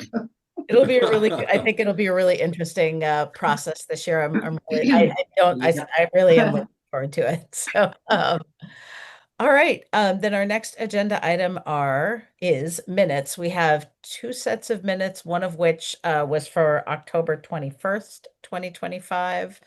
And then we also got a draft of the minutes for October 28th, 2025. But if folks didn't have a chance to review those, we can table those for our next meeting. I reviewed both and didn't have any changes. Okay. Yeah, I guess that's a good question. Were folks able to look at both sets of minutes? Yes. Oh. Yeah. Good. Excellent. Okay. Yeah, I was as well. All right, then I suppose. And did we have anyone absent from either meeting, or can we take them together then if everyone had a chance to review them? I believe you can take them together. Okay. Well, did anyone have any changes to propose? I did not. And I did not. Nope. I'm seeing heads shaking no. So, all right, then, if we are good with both sets of minutes, I'm happy to entertain. Both at once. Yeah. Go ahead, Maureen, you're up. I can do I know this. you're probably worn out. Exhausted. All right. I'll wait till you're done, Nora. Okay, all set.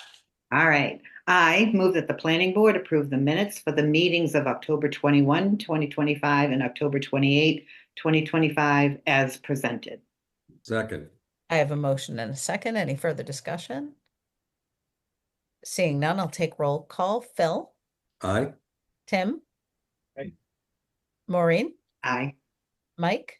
Aye. I vote aye as well. That motion carries. Thank you, Jess, as always.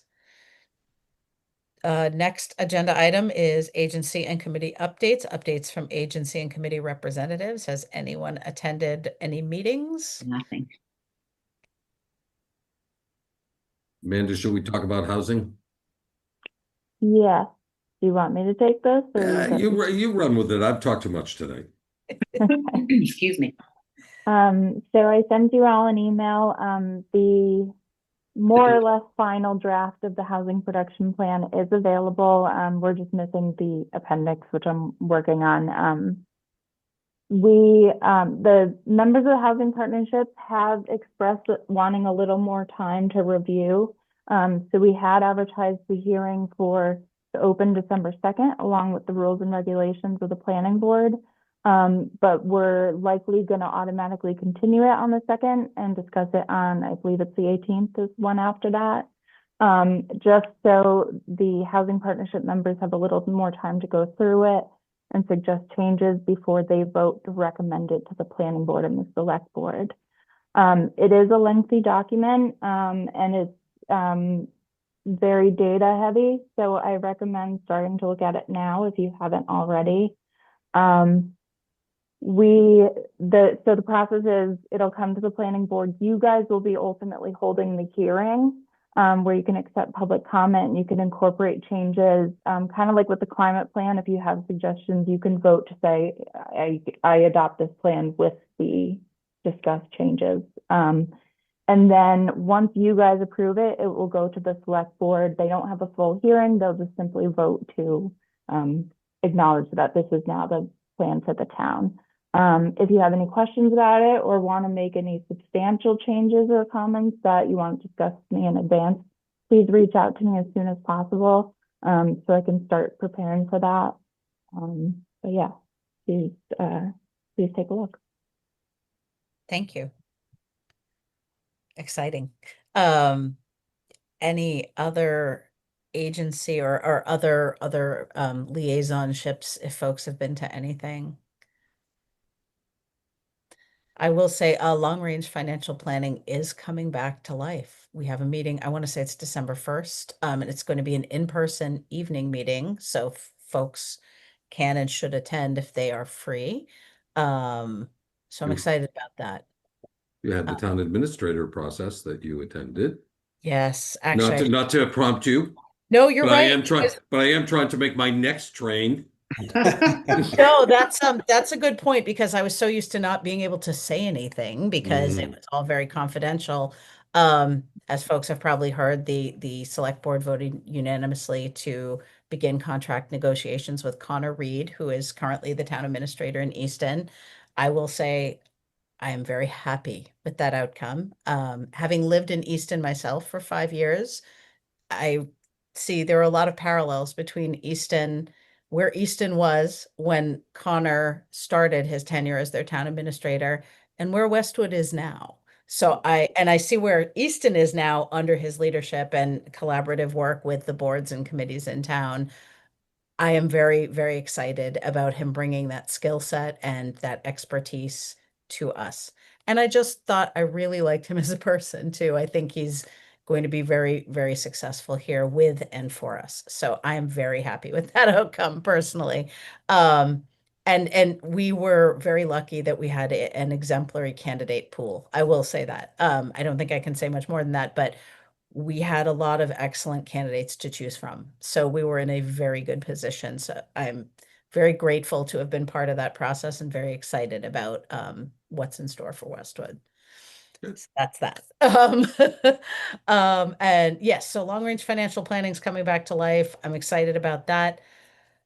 Canton Street Working Group, still, we've had some updates, but we haven't been meeting, so, I'll let you know when we do, or Maureen and I will let you know when we do. Um, aside from that, I didn't have anything else. Anybody else have anything on? Yeah, I was gonna say in the ped and bike, we've Hmm. been, the Canton Street project keeps coming up, but we're not getting updates. And it seems like there's been some movement over the past few weeks. So we look forward when there's an update. Yeah, please do share. Definitely. When I think they're working towards the 75% design, so at some Yeah. point the committee will be looped back in on that, but it's currently no new information to report. So Yeah, they're marking trees as of a few weeks ago and stuff like that. yeah, I believe they were doing a survey. The first part of the inventory was to see how many trees would potentially be affected, and then I believe they're moving into having a certified arborist actually look at the trees to determine tree health. Yes, Maureen. I'm not hearing anything. Oh, right. Yes. Canton Street Working Group update, but Maureen's not going to be talking about that in a planning board context. So So I just want to make sure that I'm not really here for this part of the Yeah, conversation. there's no substantive discussion, so I think Yeah. it's just, Okay. I think it's fine. it's in the context of the working group. Gotcha. That's All right. but thank you. Always good for us to be mindful of that. So yeah, nothing else, I think, from us. We had housing, we had ped bike safety. I think that's about it for, And now we're on the home stretch Yes, because we Phil's are. train is coming down Is the it coming? Do you have tracks. to leave? Do you have to leave? No, I actually have now 30 minutes, but Because that you missed was, another train. no, I'm looking at the anticipated next train. Gotcha. Okay, general miscellaneous updates and administrative items. Does None. any staff have anything aside from what we've already discussed? Just a quick one. The MAPC released a guide on local action units, and there's an effort on the state level to try to introduce a lot of the things Westwood's already been doing. So I bring that up as like a pat yourself on the back, things about how to handle rent increases and things like that. So just reporting that we're starting to see some shift in that. That is great to hear, and congratulations to you all. I know you've worked very hard on that, so kudos. And then I just want to give everyone a reminder, we have 2 ribbon cuttings coming up. You should have all been invited to. One is at Lords and Ladies, and it's the 20th. Is that 2 days from now? I think? Thursday, right? Thursday. Yeah. In the late afternoon, and the other one is on November 25th at 10 a.m. And the other one is That's the Everett Street. going to Everett Street, Right. the block. The So block. everyone is invited to attend, and if you're able, we'd love to see you there. Thank you for that reminder. Any other miscellaneous updates? Seeing none, then our final agenda item would be upcoming board meetings. We have a meeting on December 2nd, 2025, December 16th, 2025, January 6th, 2026. Those are all regular Wow. board meetings. We also have upcoming Finance and Warrant Commission article sponsors meetings, January 13th, 2026, and January 27th, 2026. Can't believe we're already talking about 2026. So put those all on our calendars, and are there any other topics for discussion this evening? None. Yes, Jess, you're muted. Jess, what are you Sorry, there I doing? am. There I am. You know, I don't want to be a pain in the butt, but I was looking at our schedule and I did notice that in April, we have a meeting during the school break. Now, I know you guys have some young children, you might not have noticed it, so I just wanted to bring it up. We have never had a meeting during April break, February break, so I just wanted to bring it to your attention. I didn't know if that affected anybody. That's all I wanted to say. Thank you. Thank you. Nora, is that something we should just table and address or reconsider yeah. the meeting date? We can take another look at that and see. I know in April we were trying to see when Yeah, because it's know the April date, Beth? 21st. Yeah, it's April 21st is during break, but we have a meeting on April 7th Yes. and then 5/19. So it seems like, I don't know. Oh, but the town meeting is wedged in there too. That's what it yeah, is. Yeah, so, yeah. That's why it Don't was forget scheduled that. the way it was, but, we Just can- I just didn't know if it affected anybody and people just weren't aware of their April plans yet. Jess, So I think- you I can think get what we Zoom had- anywhere. You That can be too. in Florida. You can Absolutely. do this. You can do this from anywhere. I Bill know, was but on vacation. if someone, right. I think we I were just wanted to looking- make everyone aware because I didn't realize it. And then I was putting it on my paper calendar. I'm like, oh, that's during April break. It doesn't affect me, but it might affect others. Yeah, I think we were originally looking at the 14th of April, and then the select board ended up scheduling a meeting for that date, and we didn't want you both to meet at the same time, but if we need to change the 21st, we can do that. And whether that means changing it to the 14th and meet at the same time as the select board, or if it means having a meeting on a different day that week, we could do that. So we can amend the schedule whenever we need to. Okay, thank you. Discuss it more at the next meeting. Yeah, let's add that to the agenda. I don't have a strong opinion either way. We don't have April break at my daughter's school. It's March. So, unaffected. But I can do either. Okay. Any other topics or agenda items for this evening? I mean, the agenda's done. If there's nothing else that anyone wishes to address, I would Noting entertain. it's 9:06. I And move next- to adjourn the planning Thank board. Second. Thank you. I have a motion and a second. Any further discussion on adjournment? Aye. Oh, I didn't get to vote yet. Sorry. Seeing none, I'll take roll call. Phil, Aye. Mike, Aye. Tim, Aye. Maureen. I I vote aye as well. Phil, go catch your train. We are adjourned. Thank you. night, everybody. Thank you all.